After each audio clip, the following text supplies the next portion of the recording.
Hello दोस्तों, कैसे हो आप? मेरा नाम है विशाल कुमार और आज के इस लेक्चर में मैं आपको कराने जा रहा हूँ 10th क्लास की एनसीईआरटी साइंस की बुक का chapter number 1, chemical reactions and equation. ये chapter board exam point of view से मोस्ट इंपॉर्टेंट रहने वाला है। ये आपकी एनसीईआरटी साइंस की बुक का चैप्टर नंबर 1 है और आपकी केमिस्ट्री का बेस भी है। तो देखिए, आज का हमारा लेक्चर होने वाला है class 10th science chapter number 1। ये 2026 से लेकर 2027 वाला जो सिलेबस है उसके अकॉर्डिंग डिजाइन किया गया है। तो देखिए, सबसे पहले समझ लेते हैं इस चैप्टर का ओवरव्यू। हम इस चैप्टर में सीखने क्या क्या वाला है। तो चैप्टर ओवरव्यू, इस चैप्टर में what you will learn in this chapter. इस चैप्टर में आप क्या क्या सीखोगे। तो सबसे पहले आप सीखोगे केमिकल रिएक्शंस क्या होती हैं। केमिकल रिएक्शंस क्या होती हैं, व्हाट क्या होती हैं, वाई क्यों होती हैं, एग्जांपल्स। केमिकल रिएक्शन के एग्जांपल जो आपको डेली लाइफ में देखने के लिए मिलता है।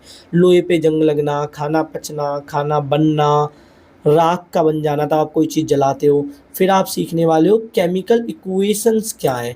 जो केमिकल रिएक्शन होती है उसको लिखने का तरीका ही होती है केमिकल इक्वेशन। फिर मैं आपको बताने वाला हूँ वर्ड इक्वेशन क्या है, स्केलेटल इक्वेशन क्या है, बैलेंस केमिकल इक्वेशन क्या है। फिर आप सीखने वाले हो कॉम्बिनेशन एंड डीकम्पोजिशन रिएक्शंस क्या होती हैं। ये कॉम्बिनेशन और डीकम्पोजिशन रिएक्शन एक दूसरे की अपोजिट होती हैं। फिर आप जानने वाले हो डीकम्पोजिशन रिएक्शन के टाइप्स। फिर आप जानने वाले हो ये 3 टाइप की होती हैं डीकम्पोजिशन रिएक्शन, आगे डिटेल में पता लगेगा। ये बस चैप्टर का ओवरव्यू चल रहा है, बाकी ये सारे टॉपिक मैं आपको डिटेल में कराने वाला हूँ इसी वीडियो में। फिर आप जानने वाले हो एक्सोथर्मिक और एंडोथर्मिक केमिकल रिएक्शंस क्या होती है। फिर आप जानोगे डिस्प्लेसमेंट रिएक्शन क्या है, 2 टाइप की होती हैं, सिंगल डिस्प्लेसमेंट, डबल डिस्प्लेसमेंट। फिर आप जानोगे रेडॉक्स रिएक्शंस क्या होती हैं, इसमें आपको पता लगेगा ऑक्सीडेशन क्या होता है और रिडक्शन क्या होता है, ये दोनों एक दूसरे के साथ ही होते हैं। फिर आप जानोगे कोरोजन क्या है, लोकल लैंग्वेज में कह सकते हैं किसी चीज़ पे जंग लगना, और वैसे क्या है ये तब हमारे मेटल ऑक्सीजन से और मॉइस्चर से रिएक्ट कर देते हैं, उनके ऊपर एक कोटेड लेयर आ जाती है, तब इसे कोरोजन कहते हैं। बाकी डिटेल में आपको पता लगेगा रेंसिडिटी क्या है। एवरीडे ऑक्सीडेशन इफेक्ट भी इस लेक्चर में कवर होंगे। तो देखिए, सबसे पहले पढ़ेंगे chemical reaction, what why an example. फिर पढ़ने वाले हैं केमिकल इक्वेशंस, उसके बाद हम पढ़ेंगे word equation, skeletal equation, balance equation. फिर पढ़ेंगे कॉम्बिनेशन एंड डीकम्पोजिशन रिएक्शन क्या है। फिर पढ़ेंगे डिस्प्लेसमेंट रिएक्शंस क्या होती हैं। फिर रेडॉक्स रिएक्शन, उसके बाद कोरोजन एंड एसिडिटी क्या है। तो चलिए स्टार्ट करते हैं। सबसे पहले, क्योंकि इस चैप्टर का नाम ही था केमिकल रिएक्शंस एंड इक्वेशंस, तो आपके दिमाग में ये सवाल आना ही चाहिए कि केमिकल रिएक्शंस क्या होती हैं। तो देखिए, केमिकल रिएक्शंस क्या होती हैं। तो इसका जवाब है a chemical reaction is the process in which one or more substances are converted into new substances with different properties. तो देखिए, केमिकल रिएक्शन क्या है। केमिकल रिएक्शन एक प्रोसेस है। Chemical reaction is the process in which, जिसमें one or more substances, जिसको reactant भी कहा जाता है, जो केमिकल रिएक्शन में पार्टिसिपेट करते हैं उन्हें रिएक्टेंट कहते हैं। Substances that take part in a chemical reaction is called reactant.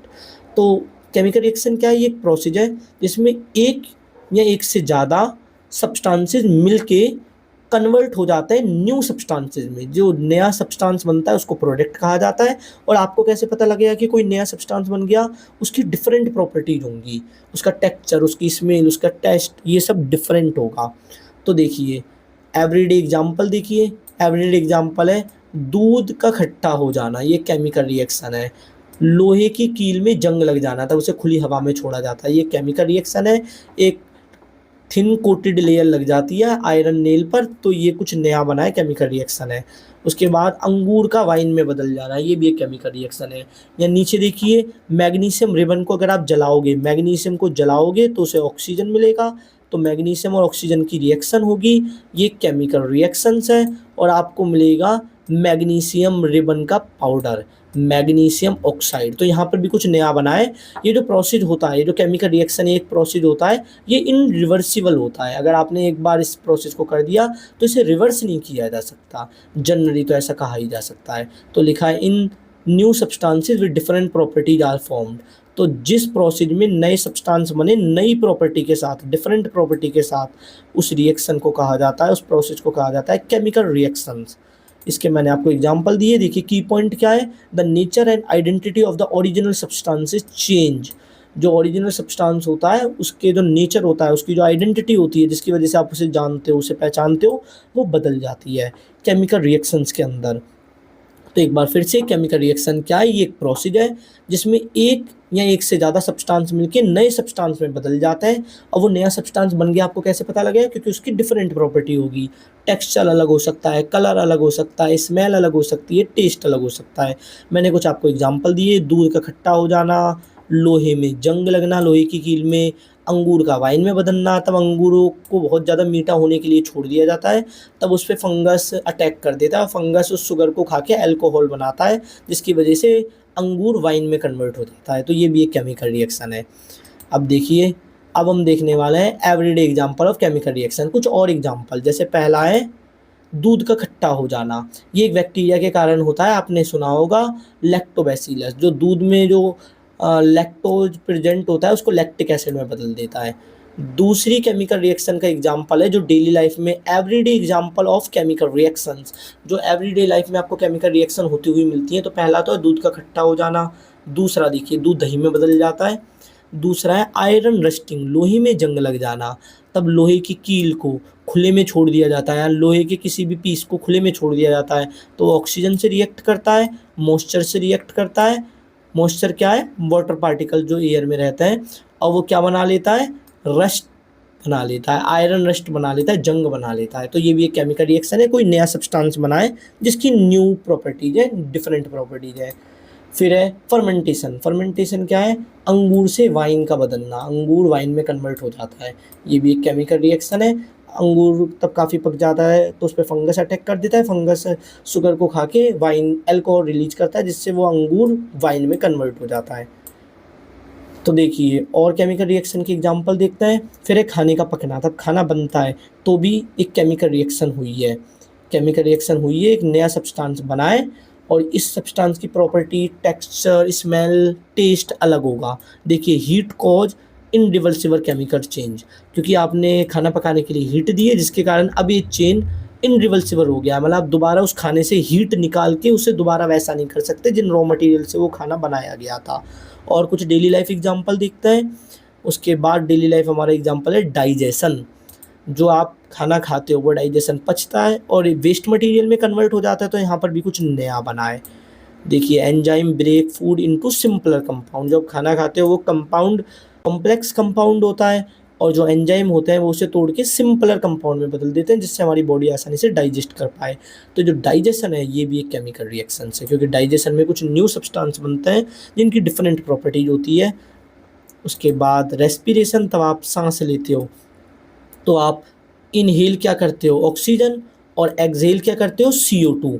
तो CO2 एक नया सब्सटेंस है जो आपने बनाया है, तब आप रेस्पिरेशन कर रहे थे, तो ये भी एक केमिकल रिएक्शन है। केमिकल रिएक्शन क्यों है, क्योंकि एक न्यू सब्सटेंस बना है। देखिए यहाँ पर रिएक्शन भी लिखी है, ये वो खाने से जो आपको ग्लूकोज मिला उसका फॉर्मूला है, आपने जो रेस्पिरेशन करा उससे आपको ऑक्सीजन मिला, और बन किस में क्या नया बनाए कार्बन डाइऑक्साइड, H2O और एनर्जी, जो एनर्जी आप यूज कर लेते हो।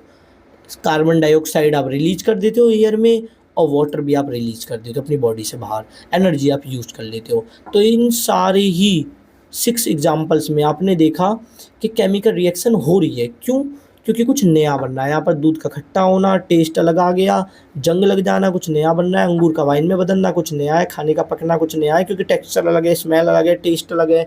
डाइजेशन होना, वेस्ट मटेरियल बन रहा है कुछ नया है। रेस्पिरेशन, आप कार्बन डाइऑक्साइड बना रहे हो, आपने ऑक्सीजन लिया और कार्बन डाइऑक्साइड बना दी, तो ये भी एक केमिकल रिएक्शन है। अब ध्यान से देखिए, ये जो चीज़ें एरो के लेफ्ट हैंड साइड में लिखी गई है इन्हें कहते हैं रिएक्टेंट। रिएक्टेंट वो सब्सटेंस है जो केमिकल रिएक्शन में पार्टिसिपेट करता है, और जो एरो के राइट हैंड साइड लिखी गई है इन्हें कहा जाता है प्रोडक्ट। प्रोडक्ट वो सब्सटेंसेस हैं जो केमिकल रिएक्शंस में बनते हैं। एरो का मतलब है केमिकल रिएक्शन का होना, तो अगर केमिकल रिएक्शन होगी तो एरो के राइट हैंड साइड में कुछ सब्सटेंसेस आएंगे, जो सब्सटेंसेस आएंगे उन्हें प्रोडक्ट कहेंगे। तो प्रोडक्ट क्या है, प्रोडक्ट क्या है, तो it is the substance which formed in a chemical reaction. Reactant क्या है, substance that take part in a chemical reaction.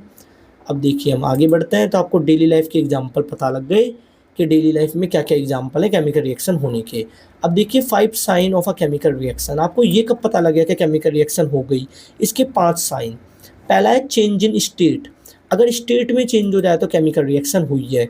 इसका एग्जाम्पल है मैग्नीशियम सॉलिड था, आपने उसे जला दिया, मैग्नीशियम रिबन को तब आप एयर में जलाओगे तो उसे ऑक्सीजन मिल जाएगा और मैग्नीशियम ऑक्साइड बनेगा। ये एक सॉलिड पाउडर है, तो स्टेट तो चेंज हो गया, सॉलिड से सॉलिड पाउडर चला गया, तो केमिकल रिएक्शन हो चुकी है। चेंज इन स्टेट श्योरली नहीं कहता कि केमिकल रिएक्शन हुई है।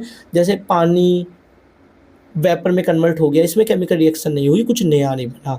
या बर्फ़ पिघल गई, स्टेट तो चेंज हुआ है, पर बर्फ़ के पिघलने से जो पानी बना, ये केमिकल रिएक्शन को नहीं रिप्रेजेंट करता।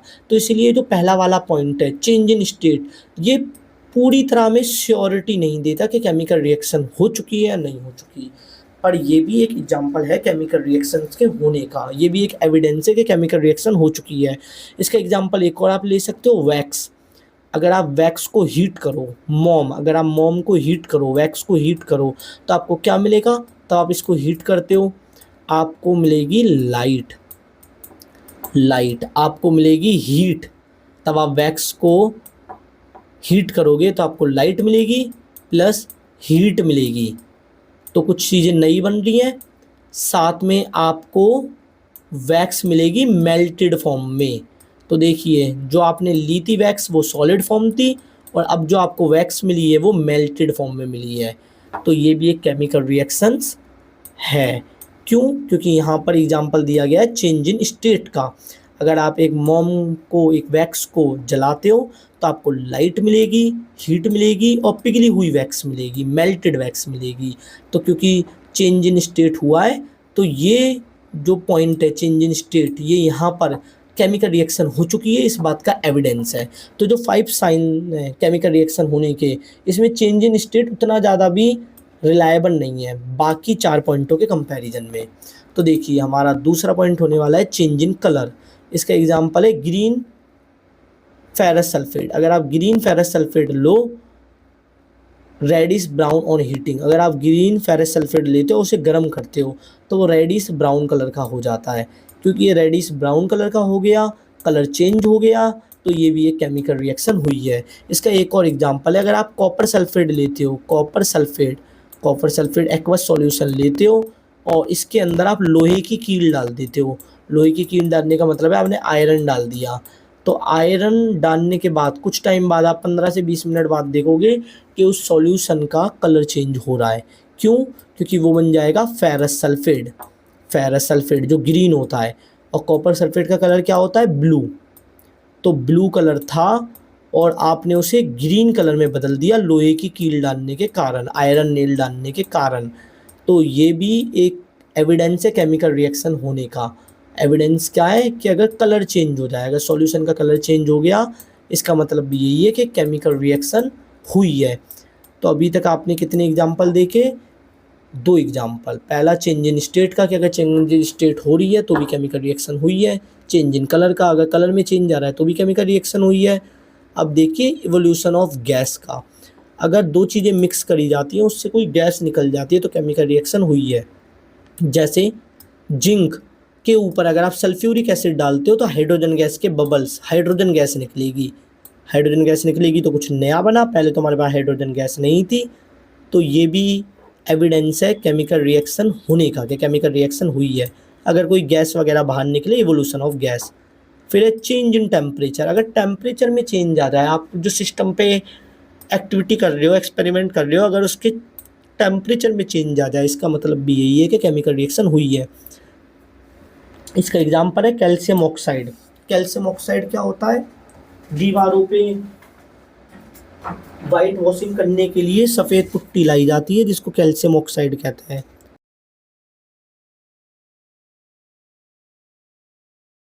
आप उसमें पानी मिला लो तो आप देखोगे जिस ड्रम में आपने कैल्शियम ऑक्साइड में बिना भुजे चूने में वाटर मिलाया है, वो ड्रम गर्म हो जाएगा, हीट रिलीज होगी, ड्रम गर्म हो जाएगा, हीट रिलीज होगी।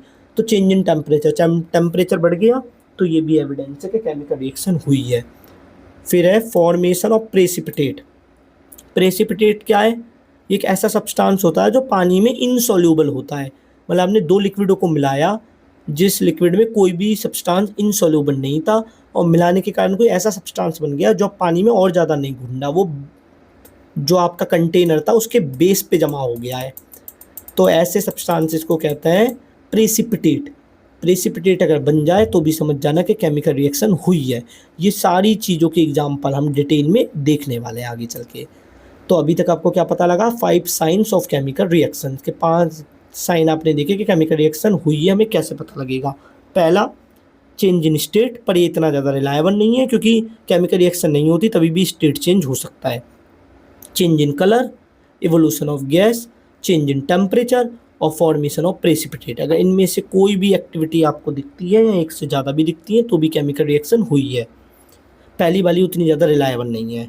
आगे चलते हैं। तो चेंज इन टेम्परेचर आपने देख लिया, फॉर्मेशन ऑफ प्रेसिपिटेट भी आप समझ गए। प्रेसिपिटेट क्या होता है? एक ऐसा सब्सटेंस जो पानी में इनसॉल्युबल होता है, पानी में नहीं घुलता। तो अगर कोई ऐसा सब्सटेंस बन जाता है दो एक्वस सॉल्यूशन को मिलाने के बाद में जो पानी में नहीं घुल रहा, वो सब्सटेंस बेस पर, कंटेनर के बेस पर कलेक्ट हो गया है, तो ऐसे सब्सटेंस को प्रेसिपिटेट कहते हैं।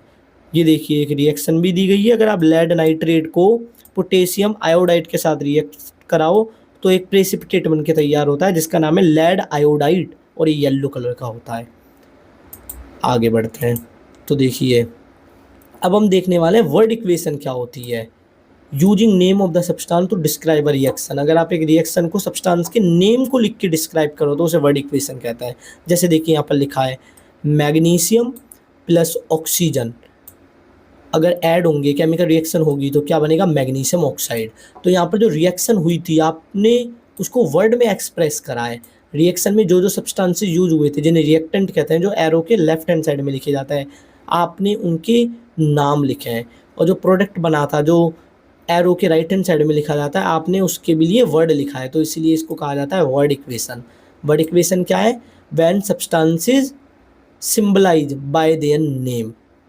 अब देखिए आगे रिएक्टेंट क्या है? रिएक्टेंट आपको मैंने बताया ही था। रिएक्टेंट क्या होता है? जो केमिकल रिएक्शन में पार्टिसिपेट करते हैं। तो यहाँ पर मैग्नीशियम और ऑक्सीजन रिएक्टेंट है क्योंकि इन्होंने केमिकल रिएक्शन में पार्टिसिपेट करा है। और प्रोडक्ट क्या है? प्रोडक्ट वो होता है जो केमिकल रिएक्शन में बनता है। तो देखिए यहाँ पर मैग्नीशियम ऑक्साइड प्रोडक्ट है क्योंकि ये केमिकल रिएक्शन में बना है। अब देखिए arrow, arrow show the direction of the reaction. Arrow direction of the reaction बताता है। एरो ये बताता है कि मैग्नीशियम ऑक्सीजन के मिलने से मैग्नीशियम ऑक्साइड बन रहा है। बन क्या रहा है? मैग्नीशियम ऑक्साइड, क्योंकि एरो की डायरेक्शन राइट है। और राइट में क्या लिखा है? Towards right. राइट में क्या लिखा है? Magnesium oxide.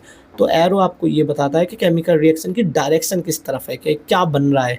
Reactant are on the left, reactant लिखे जाते हैं एरो के लेफ्ट में, और products are on the right, product लिखे जाते हैं राइट में एरो के।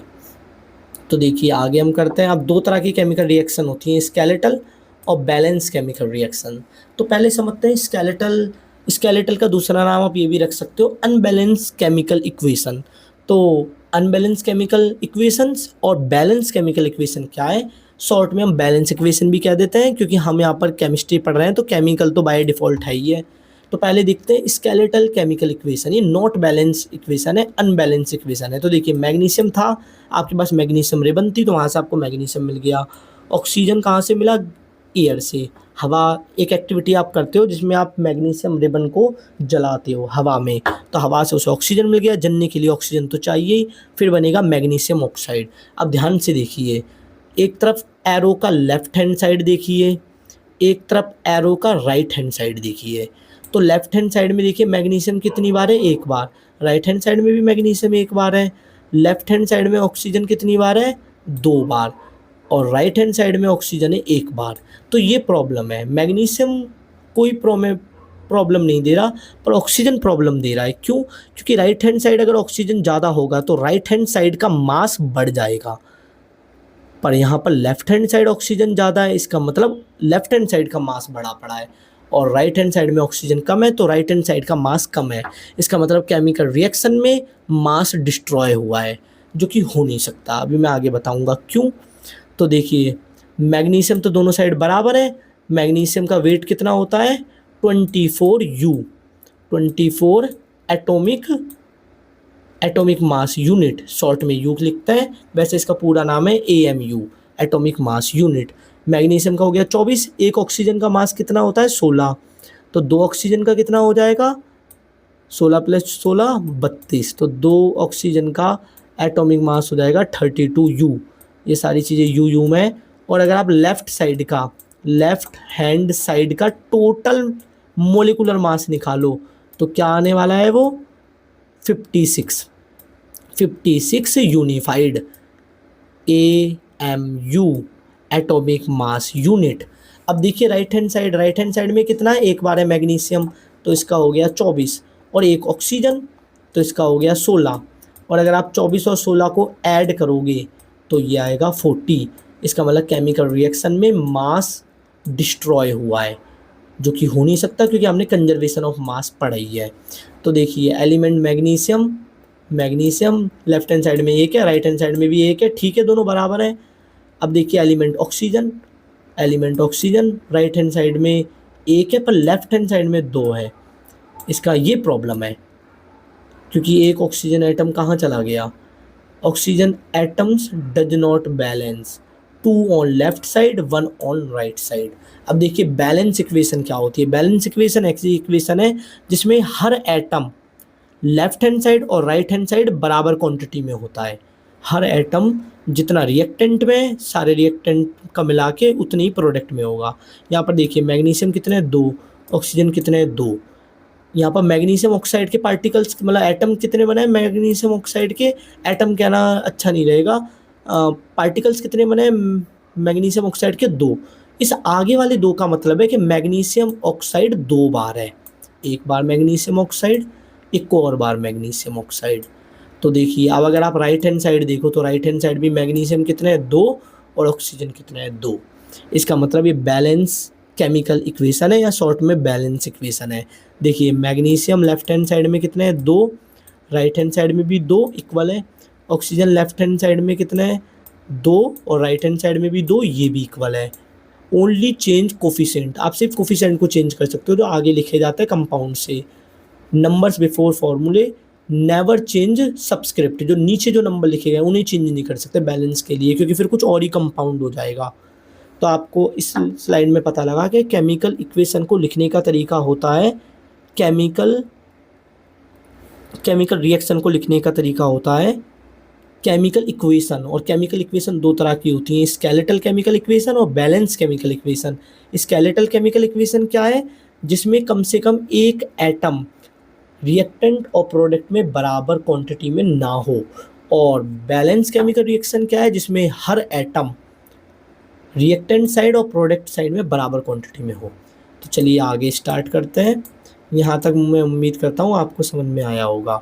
अब ऐसा क्यों हुआ, हम बैलेंस क्यों कर रहे हैं केमिकल रिएक्शन को, क्या प्रॉब्लम है। अगर लेफ्ट हैंड साइड 2 ऑक्सीजन है और राइट हैंड साइड 1 ऑक्सीजन है तो प्रॉब्लम क्या है, वो प्रॉब्लम है law of conservation of mass. ये लॉ ब्रेक हो जाएगा। हमने पढ़ा है कि केमिकल रिएक्शन में ना तो मास क्रिएट होता ना ही मास डिस्ट्रॉय होता। अगर आप इस तरीके से लिख दोगे कि Mg plus O2 oxygen gas मिलके बना रहा है MgO मैग्नीशियम ऑक्साइड, तो देखिए लेफ्ट हैंड साइड का मास आया था, लेफ्ट हैंड साइड का मास कितना आया था, लेफ्ट हैंड साइड का मास आया था 56। अभी हमने निकाला था पिछली वाली स्लाइड में, मैग्नीशियम का 24 और इसका 32, ऑक्सीजन गैस का 32। पर राइट हैंड साइड में क्या आया था, मैग्नीशियम का 24, ऑक्सीजन का 16, 40। तो देखिए मास डिस्ट्रॉय हो गया। बल्कि हम पढ़ चुके हैं law of conservation of mass में कि मास डिस्ट्रॉय नहीं हो सकता ना ही मास क्रिएट हो सकता। तो इसलिए हम केमिकल रिएक्शन को बैलेंस, केमिकल रिएक्शन की इक्वेशन को बैलेंस करते हैं ताकि हम इस कॉन्ट्राडिक्टरी फैक्ट पर ना पहुंच जाए। तो देखिए law of conservation of mass को फुलफिल करने के लिए हम इक्वेशन को बैलेंस करते हैं। ये 1 नंबर का सवाल है कि हम केमिकल इक्वेशन को बैलेंस क्यों करते हैं। तो देखिए सबसे पहले law of conservation of mass क्या कहता है, मैटर या कह लीजिए मास can neither be created nor destroy in a chemical reaction. Chemical reaction में जो मैटर होता है वो ना तो क्रिएट हो सकता ना ही डिस्ट्रॉय हो सकता। इसका मतलब क्या है कि जितना रिएक्टेंट का मास है, मतलब जो भी सब्सटेंसेस पार्टिसिपेट कर रहे हैं केमिकल रिएक्शन में, उतना ही प्रोडक्ट का मास होगा। मतलब जो प्रोडक्ट बन रहे हैं, जो सब्सटेंस बन रहे हैं और जो सब्सटेंसेस केमिकल रिएक्शन में पार्टिसिपेट कर रहे हैं, उनके मास का सम बराबर होगा। मतलब रिएक्टेंट जो सब्सटेंसेस केमिकल रिएक्शन में पार्टिसिपेट करेंगे उनके मास का सम इक्वल होगा प्रोडक्ट, जितने भी प्रोडक्ट बन रहे हैं उनके मास के सम के। देखिए this is why we balance equations atom can not be created और डिस्ट्रॉय। यही कारण है कि हम इक्वेशन को बैलेंस करते हैं, क्योंकि जो एटम्स होते हैं वो ना तो क्रिएट हो सकते हैं ना डिस्ट्रॉय। अगर मैं यहाँ पर 2 ना लगाऊं तो यहाँ पर लेफ्ट हैंड साइड में 2 ऑक्सीजन है, पर राइट हैंड साइड में 1। इसका मतलब कि ऑक्सीजन एटम डिस्ट्रॉय हो गया, जो कि इम्पॉसिबल है। तो law of conservation of mass ये है कि matter neither be created not destroy in a chemical reaction, और इस लॉ को फुलफिल करने के लिए हम केमिकल इक्वेशंस को बैलेंस करते हैं। आगे बढ़ते हैं, देखिए लिखा है this is why we balance equation, atom can not be created और डिस्ट्रॉयड।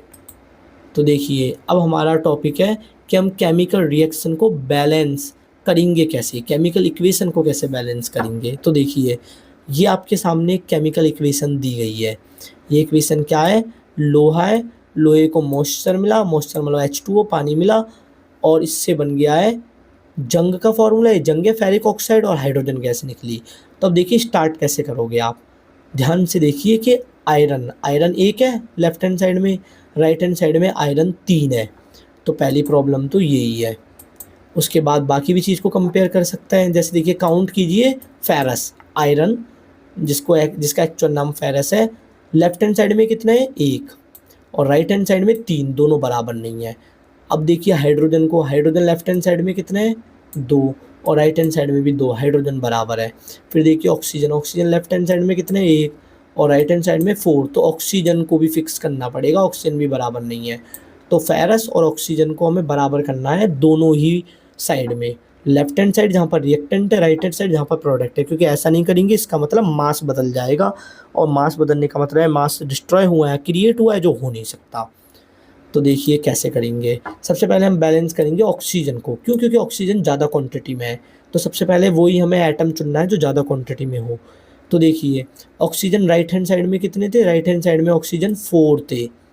तो मैं क्या करूँगा, ये जो H2O मॉलिक्यूल है इसके आगे 4 लगा दूँगा, क्योंकि इसका मतलब है H2O 4 बार है। H2O कितनी बार है, 4 बार। तो अगर मैं H2O को 4 बार लिखूँ तो ऑक्सीजन भी 4 हो जाएंगे। एक H2O में 1 ऑक्सीजन होता है, दूसरे H2O में फिर से 1 ऑक्सीजन आ गया, तीसरे में फिर से 1 ऑक्सीजन आ गया, और चौथे में फिर से 1 ऑक्सीजन आ गया। तो 4H2O का मतलब है H2O plus H2O plus H2O plus H2O।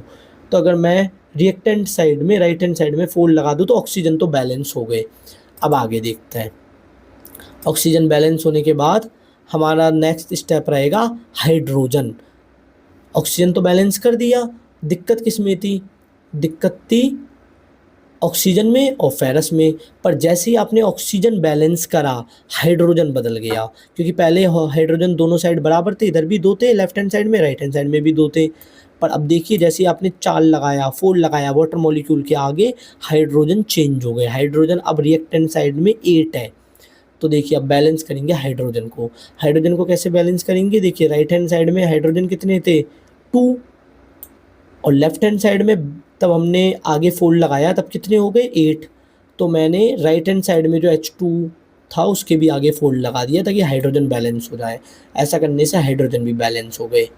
अब देखिए हमें क्या मिला है, अब हमें हाइड्रोजन बैलेंस हो चुके हैं, साथ के साथ ऑक्सीजन बैलेंस हो चुके हैं, अब फेरस बचा है। तो फेरस को कैसे बैलेंस करेंगे, आयरन को कैसे बैलेंस करेंगे, राइट हैंड साइड में 3 है Fe, तो ये जो लेफ्ट हैंड साइड है इसमें भी Fe के आगे 3 लगा देंगे, तो इससे आयरन भी बैलेंस हो गया और हमें मिली एक बैलेंस केमिकल इक्वेशन। इस इक्वेशन को आप देख सकते हो, लेफ्ट हैंड साइड और राइट हैंड साइड हर तरह के एटम बराबर क्वांटिटी में अवेलेबल है। वेरीफाई भी कर सकते हो, लेफ्ट हैंड साइड और राइट हैंड साइड दोनों जगह Fe 3 बार है, हाइड्रोजन 8 बार है, ऑक्सीजन 4 बार है, all atom equal on both side. ऐसी ही केमिकल इक्वेशन को बैलेंस केमिकल इक्वेशन कहा जाता है। चलिए आगे बढ़ते हैं। तो अब मैं आपको बताने वाला हूँ hit and trial method of balancing. ये जो भी हमने करा ये भी हिट एंड ट्रायल मेथड ही था। तो देखिए हिट एंड ट्रायल मेथड क्या होता है, एडजस्ट द कोफिशेंट, कोफिशेंट को एडजस्ट करना है, होल नंबर होने चाहिए, प्लेस्ड बिफोर फार्मूला, फार्मूले से पहले लगाना है, until the number of atom of each element, each element के नंबर ऑफ एटम बराबर ना हो जाए बोथ साइड, तब तक हम whole number as a coefficient फार्मूले के आगे लगा लगा के चेक करेंगे। गोल्डन रूल क्या है, never change the subscript inside the formula, फार्मूले के नीचे जो लिखे गए नंबर होते हैं इन्हें कहते हैं सबस्क्रिप्ट। तो इनको चेंज नहीं करना, क्योंकि आप इनको चेंज कर दोगे तो कंपाउंड ही बदल जाएगा। कुछ और बन जाएगा जो केमिकल रिएक्शन में बन नहीं रहा, आप वो रिप्रेजेंट कर दोगे बनते हुए।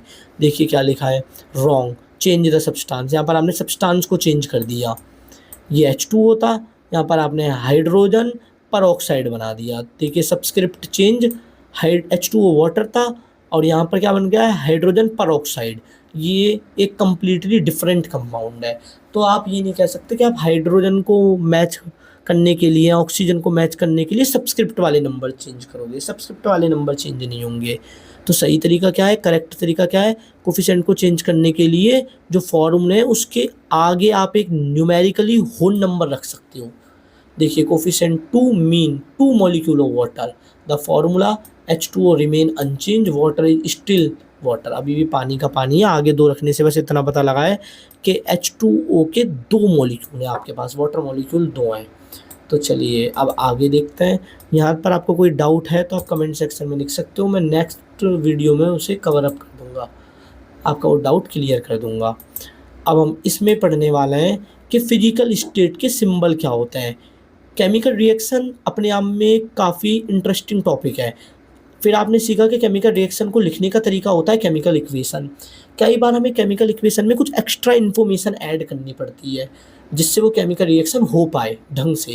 जैसे कुछ सब्सटेंसेस ऐसे होते हैं जो गैस फॉर्मेट में रिएक्ट कर जाते हैं, गैस स्टेट में रिएक्ट कर जाते हैं, पर लिक्विड स्टेट में या सॉलिड स्टेट में रिएक्ट नहीं करते।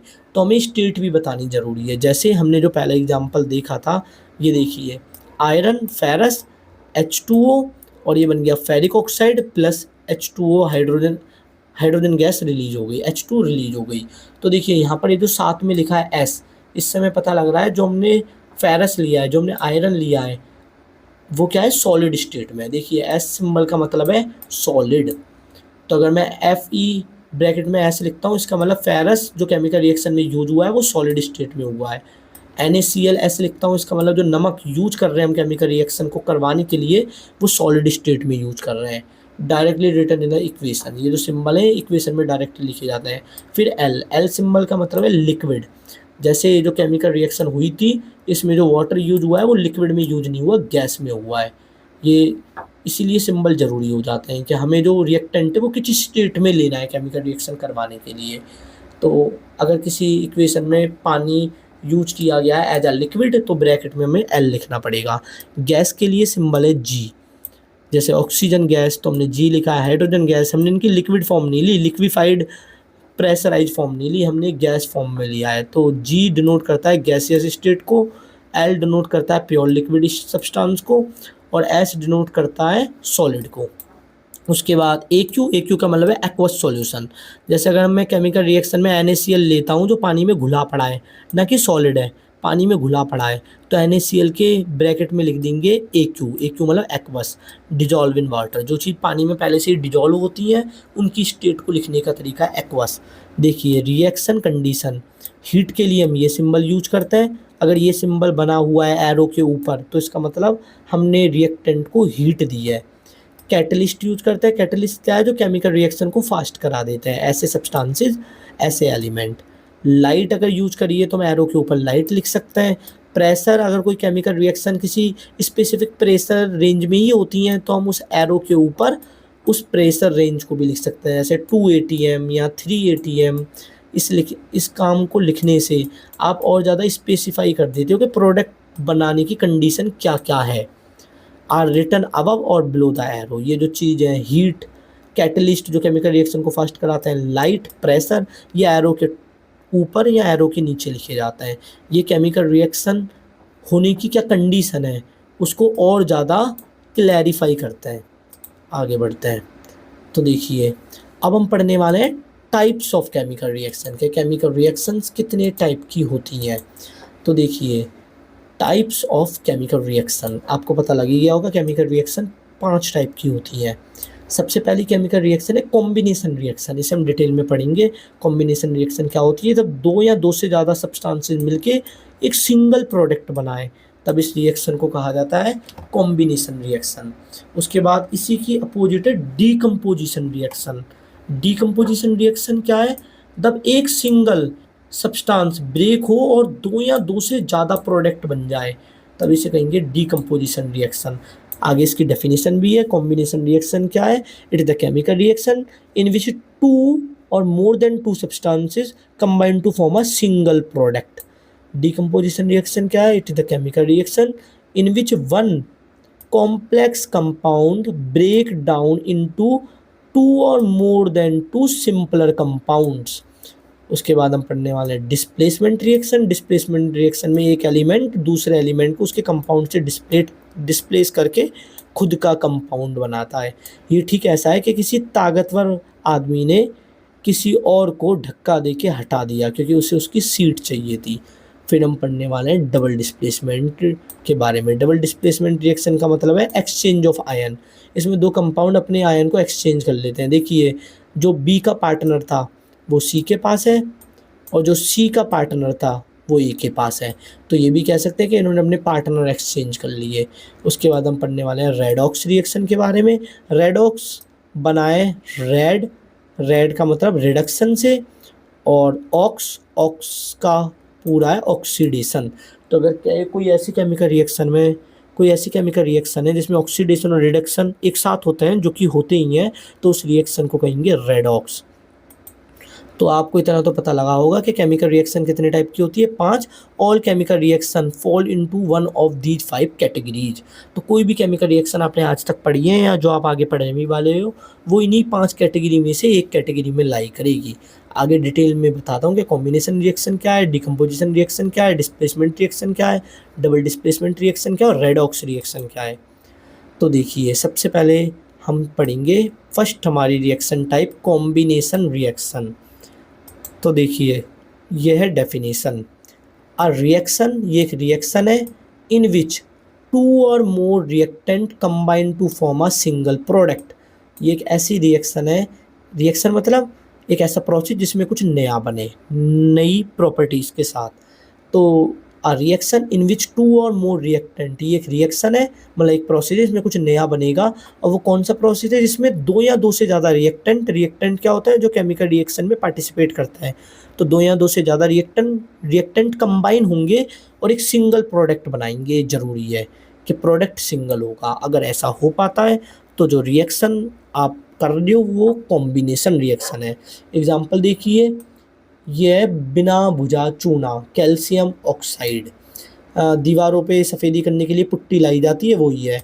और यह पानी, आपने इन दोनों को ड्रम में डाल के मिक्स कर दिया तो बनता है कैल्शियम हाइड्रोक्साइड और हीट रिलीज होती है। तो हीट रिलीज हुई, इसकी कारण से इसे कहते हैं एक्सोथर्मिक रिएक्शन। ये मैं आगे बताने वाला हूँ क्या है इसी स्लाइड पे। तो पहले ये देखिए, प्रोडक्ट क्या बनाए? एक ही प्रोडक्ट बनाए। हीट जो रिलीज हुई वो तो इन्वायरमेंट में चली गई, हमें एज अ प्रोडक्ट क्या मिला है? एक सब्सटेंस मिला है, तो प्रोडक्ट एक ही है। तो देखिए, ये जो कैल्शियम ऑक्साइड है, इसका साइंटिफिक नेम कह सकते हैं कैल्शियम ऑक्साइड, पर लोकल नेम क्या है? क्विकलाइम। और H2O ये साइंटिफिक नेम है हाइड्रोजन ऑक्साइड, लोकल नेम क्या है? वाटर। और ये जो कैल्शियम हाइड्रोक्साइड बना है ये क्या है? Slaked lime. तो याद रखना है, 1 नंबर का क्वेश्चन है। एक और एग्जांपल, हाइड्रोजन गैस और ऑक्सीजन गैस को मिला दिया तो पानी बनेगा, फॉर्मेशन ऑफ वाटर। देखिए, हाइड्रोजन गैस फॉर्मेट में चाहिए इसीलिए G लिखा है, ऑक्सीजन गैस फॉर्मेट में चाहिए इसीलिए G लिखा है, और जो पानी बन के तैयार होगा वो लिक्विड फॉर्मेट में होगा इसीलिए L लिखा है। तो अगर आपको पानी बनाना है तो सिर्फ हाइड्रोजन और ऑक्सीजन से काम नहीं चलेगा, उनकी स्टेट भी गैस ही होनी चाहिए तब जाके पानी बनेगा। इसीलिए जो एक्स्ट्रा इन्फॉर्मेशन थी, सॉलिड, लिक्विड, गैस या एक्वस, ये केमिकल रिएक्शन में लिखनी इंपॉर्टेंट हो जाती है। तो देखिए, ये चीज़ आपको समझ में आई कि किस तरह से कैल्शियम ऑक्साइड H2O के साथ मिलता है और कैल्शियम हाइड्रोक्साइड बनता है। कैल्शियम ऑक्साइड का जनरल नेम क्या है? क्विकलाइम। और कैल्शियम हाइड्रोक्साइड का स्लेक्ड लाइम। अब देखिए, अब मैं आपको बताने वाला हूँ एक्सोथर्मिक रिएक्शन क्या होती है। एक एग्जांपल और देख लेते हैं। कार्बन, आपने मान लीजिए कोई चीज़ जलाई जिसमें कार्बन है, अब जलाई तो ऑक्सीजन से रिएक्ट करेगा और ऑक्सीजन से रिएक्ट करने के कारण बनेगा कार्बन डाइऑक्साइड। देखिए, रिएक्टेंट कितने हैं? 2, प्रोडक्ट कितना है? 1।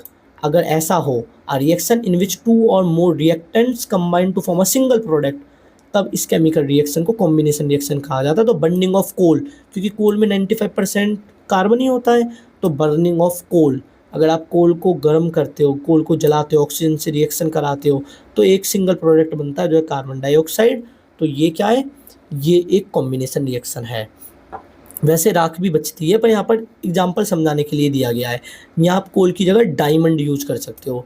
डायमंड क्या है, प्योर फॉर्म ऑफ कार्बन। तो अगर आप डायमंड को जलाओगे तो पूरा का पूरा जल जाएगा, अवशेष के तौर पर कुछ नहीं बचेगा, रेजिड्यू के तौर पर कुछ नहीं बचेगा, सिर्फ कार्बन डाइऑक्साइड और कार्बन डाइऑक्साइड ही रिलीज होगी। तो आप कोल की जगह डायमंड ले सकते हो, पर इसका बहुत ज़्यादा टेम्परेचर चाहिए इसको बर्न करने के लिए। अब देखिए आगे, वाइट वॉशिंग कनेक्शन। तो आपने कैल्शियम ऑक्साइड लिया क्विकलाइम और इसमें पानी डाल दिया था, तो ये क्या बना था, कैल्शियम हाइड्रोक्साइड, जिसको कहा जाता है slaked lime applied to wall. अब ये जो लिक्विड है इसको हम दीवारों पे इस्तेमाल करते हैं। अब तो हम दीवारों पे इस्तेमाल करते हैं तो कैल्शियम हाइड्रोक्साइड के साथ CO2 मिल जाता है और क्या बनता है, कैल्शियम कार्बोनेट प्लस वाटर। ये जो वाटर है ये तो इवोपरेट हो जाता है, ये तो हवा में मिल जाता है। और कैल्शियम ऑक्साइड एक मटेरियल चमकदार सा, संगमरमर का फॉर्मूला भी यही है, बन के तैयार हो जाता है। लिखा है over 2-3 days marble like calcium carbonate form give shiny finish. इसी कारण हमारी दीवारें चमकने लगती हैं।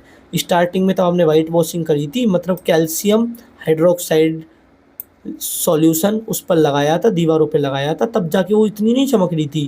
कार्बन डाइऑक्साइड कहाँ से मिली, हवा से मिली, हवा में कार्बन डाइऑक्साइड होती है। तो कैल्शियम हाइड्रोक्साइड ने कार्बन डाइऑक्साइड से रिएक्ट करा और कैल्शियम कार्बोनेट बन गया। यही संगमरमर का साइंटिफिक फॉर्मूला है, जिसके कारण दीवारों में साइन आ गई और जो पानी बचा वो वेपोराइज हो गया, भाप बन के हवा में चला गया। अब देखिए जो केमिकल रिएक्शन हुई थी क्विक लाइम को स्लेक्ड लाइम में बदलने वाली, इसमें हीट रिलीज हुई थी। तो इन्हीं केमिकल रिएक्शन को कहते हैं एक्सोथर्मिक। एक्सो से ध्यान रखना, एक्सो से एग्जिट कि हीट बाहर निकलेगी, एक्सो से याद रखना एग्जिट, हीट बाहर निकलेगी। तो ऐसी केमिकल रिएक्शन जिसमें हीट रिलीज हो उसे कहा जाता है एक्सोथर्मिक रिएक्शन। देखिए क्या लिखा है, heat energy is release to the surrounding during the reaction, this reaction is called exothermic reaction. इसका एग्जांपल है फ्यूल को जलाना था, फ्यूल को जलाते हो तो इंजन गर्म हो जाता है, मतलब हीट निकलती है, तो एक्सोथर्मिक रिएक्शन है। तब आप सांस लेते हो तभी भी हीट रिलीज होती है। तो ये सांस लेना मतलब ब्रीदिंग नहीं है, आपकी सेल ऑक्सीजन का यूज करती है, उसे कार्बन डाइऑक्साइड में बदल देती है, ATP के फॉर्म में एनर्जी देती है, पूरा प्रोसीजर रेस्पिरेशन। तो इसमें भी हीट रिलीज होती है। आप देख सकते हो जो आप सांस लेते हो वो गर्म होती है, तो ये भी एक एक्सोथर्मिक रिएक्शन है। फिर डी कंपोस्टिंग ऑफ कंपोस्ट, जो आप खाद वगैरह तैयार करते हो तो वहाँ पर भी हीट रिलीज होती है। जिस गड्ढे में आप खाद तैयार कर रहे हो, मैन्योर तैयार कर रहे हो, उस गड्ढे के आसपास हीट होती है। तो ये भी एक कौन सी रिएक्शन है, एक्सोथर्मिक। एक्सो कैसे याद रखोगे कि एग्जिट हो रहा है, तो एक्सोथर्मिक रिएक्शन क्या है, जिसमें हीट एग्जिट होती है सराउंडिंग में। मैन्योर वाला एग्जाम्पल भी आप याद रख सकते हो। तो कॉम्बिनेशन रिएक्शन उम्मीद करता हूँ समझ में आई होगी। कॉम्बिनेशन रिएक्शन क्या है, एक ऐसी रिएक्शन जिसमें एक प्रोडक्ट होता है नहीं, और रिएक्टेंट कितने होते हैं, रिएक्टेंट 2 या 2 से ज़्यादा होते हैं। उसके बाद एक्सोथर्मिक रिएक्शन क्या होती है, एक्सोथर्मिक रिएक्शन एक ऐसी रिएक्शन है जिसमें हीट एनर्जी रिलीज होती है सराउंडिंग में रिएक्शन के दौरान। तो ठीक है, अब हम देखने वाले हैं वाइट वॉशिंग और रियल लाइफ एप्लीकेशन। ये मैंने आपको पीछे भी बताया था, फिर भी एक बार स्लाइड है तो देख लीजिए। कैल्शियम ऑक्साइड, इसको क्विकलाइम कहते हैं, पानी के साथ मिलाया जाता है और ये केमिकल रिएक्शन जो होती है इससे बनता है कैल्शियम हाइड्रोक्साइड और हीट रिलीज होती है। हीट रिलीज होती है इसीलिए इस केमिकल रिएक्शन को एक्सोथर्मिक रिएक्शन भी कहते हैं। Quicklime calcium oxide react vigorously with water releasing heat forming slaked lime calcium hydroxide, this solution is applied to the wall। पानी में मिलाने के बाद जो सॉल्यूशन बन जाता है उसे दीवारों पे इस्तेमाल करते हैं। ऑन द वॉल, अब दीवार पे क्या होता है 2 से 3 दिन में जो कैल्शियम हाइड्रोक्साइड है वो हवा से CO2 रेता लेता है, जो कैल्शियम हाइड्रोक्साइड है वो हवा से कार्बन डाइऑक्साइड लेता रहता है और केमिकल रिएक्शन होती है जिससे क्या बनता है कैल्शियम कार्बोनेट और H2O। H2O हवा में रिलीज हो जाता है। लिखा है slaked lime slowly absorb CO2 from air forming calcium carbonate. Calcium carbonate same as marble giving the wall its shining surface, जिससे दीवारें चमकदार दिखती हैं। फन फैक्ट क्या है, मार्बल, क्विकलाइम, चौक सभी का केमिकल फॉर्मूला कैल्शियम कार्बोनेट ही है। कैल्शियम कार्बोनेट को जब पानी में मिलाते हैं और उसमें कार्बन डाइऑक्साइड भी मिला देते हैं और तब ये रिएक्शन कंप्लीट होती है, तब ये दीवारों पे इस्तेमाल की जाती है। You literally have a thin film of the same material as Taj Mahal, क्योंकि मैंने आपको बताया था संगमरमर का फॉर्मूला भी कैल्शियम कार्बोनेट ही है जिससे ताजमहल बना है। तो आपको एक पतली परत मिल जाती है जैसी ताजमहल के पास है। मार्बल का फॉर्मूला क्या है? Calcium carbonate. लाइम स्टोन का फॉर्मूला क्या है? Calcium carbonate. चौक का फॉर्मूला भी कैल्शियम कार्बोनेट। और वाइट वॉश फिल्म का फॉर्मूला भी, जो पतली सी परत चढ़ गई सफ़ेदी के बाद दीवारों पे, उसका फॉर्मूला भी है कैल्शियम कार्बोनेट। तो ये याद रखना, 1 नंबर के क्वेश्चन पूछे जा सकता है। आगे बढ़ते हैं। इसके बाद हम करने वाले हैं हमारी नेक्स्ट मतलब second, decomposition reaction. Combination reaction की अपोजिट होती है। कॉम्बिनेशन रिएक्शन क्या थी? जिसमें 2 या 2 से ज़्यादा रिएक्टेंट कंबाइन होते हैं और सिंगल प्रोडक्ट बनता है। इसमें उल्टा है। अ सिंगल कंपाउंड मतलब single reactant break down into 2 और मोर सिंपलर सब्सटेंस। एक चीज़ टूटकर 2 या 2 से ज़्यादा चीज़ बना रही है, तो ऐसी रिएक्शन को कहा जाता है डीकम्पोजिशन रिएक्शन। देखिए लिखा भी है अपोजिट ऑफ द कॉम्बिनेशन, ये कॉम्बिनेशन की अपोजिट है। अब डीकम्पोजिशन रिएक्शन कितने तरह की होती हैं? 3 तरह की होती हैं। Thermal decomposition, electrolytic decomposition, thermal decomposition, electrolytic decomposition और फोटोलाइटिक डीकम्पोजिशन। ये याद रखने का एक तरीका भी है पैट। पैट एक मिनोमिक्स है जिससे आप याद रख सकते हो। पैट एक निमोनिक्स है जिससे आप ये चीज़ें याद रख सकते हो। कैसे? पी से आता है फोटोलाइटिक डीकम्पोजिशन, ई से आता है इलेक्ट्रोलाइटिक डीकम्पोजिशन और टी से आता है थर्मल डीकम्पोजिशन। तो अगर आपको डीकम्पोजिशन रिएक्शन की तीनों टाइप याद रखने हैं तो आपको याद रखना है पैट। पैट क्या है? एक निमोनिक्स है जिससे आप आसानी से याद रख सकते हो। तो थर्मल डीकम्पोजिशन क्या है? डीकम्पोजिशन का मतलब होता है एक ऐसी रिएक्शन जिसमें एक सब्सटेंस टूटेगा और एक से ज़्यादा सब्सटेंस में कन्वर्ट हो जाएगा, मतलब एक रिएक्टेंट होगा और प्रोडक्ट एक से ज़्यादा होंगे। अब अगर ये जो टूटने वाला प्रोसेस है ये हीट की मदद से हो तो इस डीकम्पोजिशन को कहा जाता है थर्मल डीकम्पोजिशन। देखिए एनर्जी हीट की फॉर्म में दी जाएगी। एग्जाम्पल कैल्शियम कार्बोनेट, जो संगमरमर का फॉर्मूला भी था, चौक का फॉर्मूला भी था, अगर आप उसे गर्म करो तो वो कैल्शियम ऑक्साइड मतलब वो पुट्टी और कार्बन डाइऑक्साइड में बदल जाता है। कार्बन डाइऑक्साइड गैस है तो ये उड़ जाती है, इन्वायरमेंट में मिल जाती है, एटमॉस्फेयर में चली जाती है। तो यहाँ पर आपने एक चीज़ थी, रिएक्टेंट कितना था? एक सब्सटेंस था कैल्शियम कार्बोनेट, इसे ब्रेक करके 2 प्रोडक्ट बना दिए। तो ऐसी ही केमिकल रिएक्शन को कहा जाता है डीकम्पोजिशन रिएक्शन। डीकम्पोजिशन रिएक्शन क्या है? ऐसी केमिकल रिएक्शन जिसमें एक रिएक्टेंट टूट के 2 या 2 से ज़्यादा प्रोडक्ट बनाए। देखिए एक और एग्जांपल है फेरस सल्फेट। फेरस सल्फेट के आगे 2 क्यों लिखा है? क्योंकि ये केमिकल इक्वेशन बैलेंस करने के बाद दिया गया एग्जांपल। तो अगर आप फेरस सल्फेट को जो ग्रीन कलर का होता है आप इसे हीट दो, ये हीट का सिंबल है, ट्राइंगल बना सकते हो एरो के ऊपर। अगर आप इसे हीट दो तो एक इसमें टूटता है ferric oxide, sulphur dioxide, sulphur trioxide. Sulphur dioxide और सल्फर ट्राइऑक्साइड गैस है, ये इन्वायरमेंट में रिलीज हो जाती है। देखिए लिखा है यूज इन सीमेंट इंडस्ट्री। ये जो केमिकल रिएक्शन है सीमेंट इंडस्ट्री में यूज होती है। Green ferrous sulphate reddish brown हो जाता है। क्यों? क्योंकि फेरस सल्फेट कन्वर्ट हो गया फेरिक ऑक्साइड में जो रेडिश ब्राउन कलर का होता है। उसके बाद दूसरे तरीके का डीकम्पोजिशन रिएक्शन है। डीकम्पोजिशन रिएक्शन मतलब एक ऐसा प्रोसेस जिसमें एक रिएक्टेंट टूटे, एक सब्सटेंस टूटे और 2 से ज़्यादा प्रोडक्ट बन मिले। 2 भी मिल सकते हैं, 2 से ज़्यादा। अगर यही टूटने वाला प्रोसेस हम इलेक्ट्रिसिटी की मदद से कराएं तो इसे कहेंगे इलेक्ट्रोलाइटिक डीकम्पोजिशन। इसमें एनर्जी दी जाती है इलेक्ट्रिसिटी की फॉर्म में। एनर्जी तो देनी पड़ेगी अगर हमें चीज़ों को ब्रेक करना है तो देखिए इसका एग्जांपल है पानी। अगर पानी से इलेक्ट्रिसिटी पास कराई जाए नॉर्मल तरीके से नहीं, इलेक्ट्रोड वगैरह लगा के, तो पानी 2 गैसों में कन्वर्ट हो जाता है, ऑक्सीजन गैस और हाइड्रोजन गैस। आपने कॉम्बिनेशन रिएक्शन में पढ़ा भी था कि हाइड्रोजन और ऑक्सीजन गैस मिलके पानी बनाता है। तो ये है इलेक्ट्रोलाइटिक डीकम्पोजिशन। तो इलेक्ट्रिसिटी की सहायता से आप एक कंपाउंड को 2 या 2 से ज़्यादा कंपाउंड में तोड़ देते हो। देखिए लिखा भी है electrolysis of water, hydrogen volume is twice oxygen volume.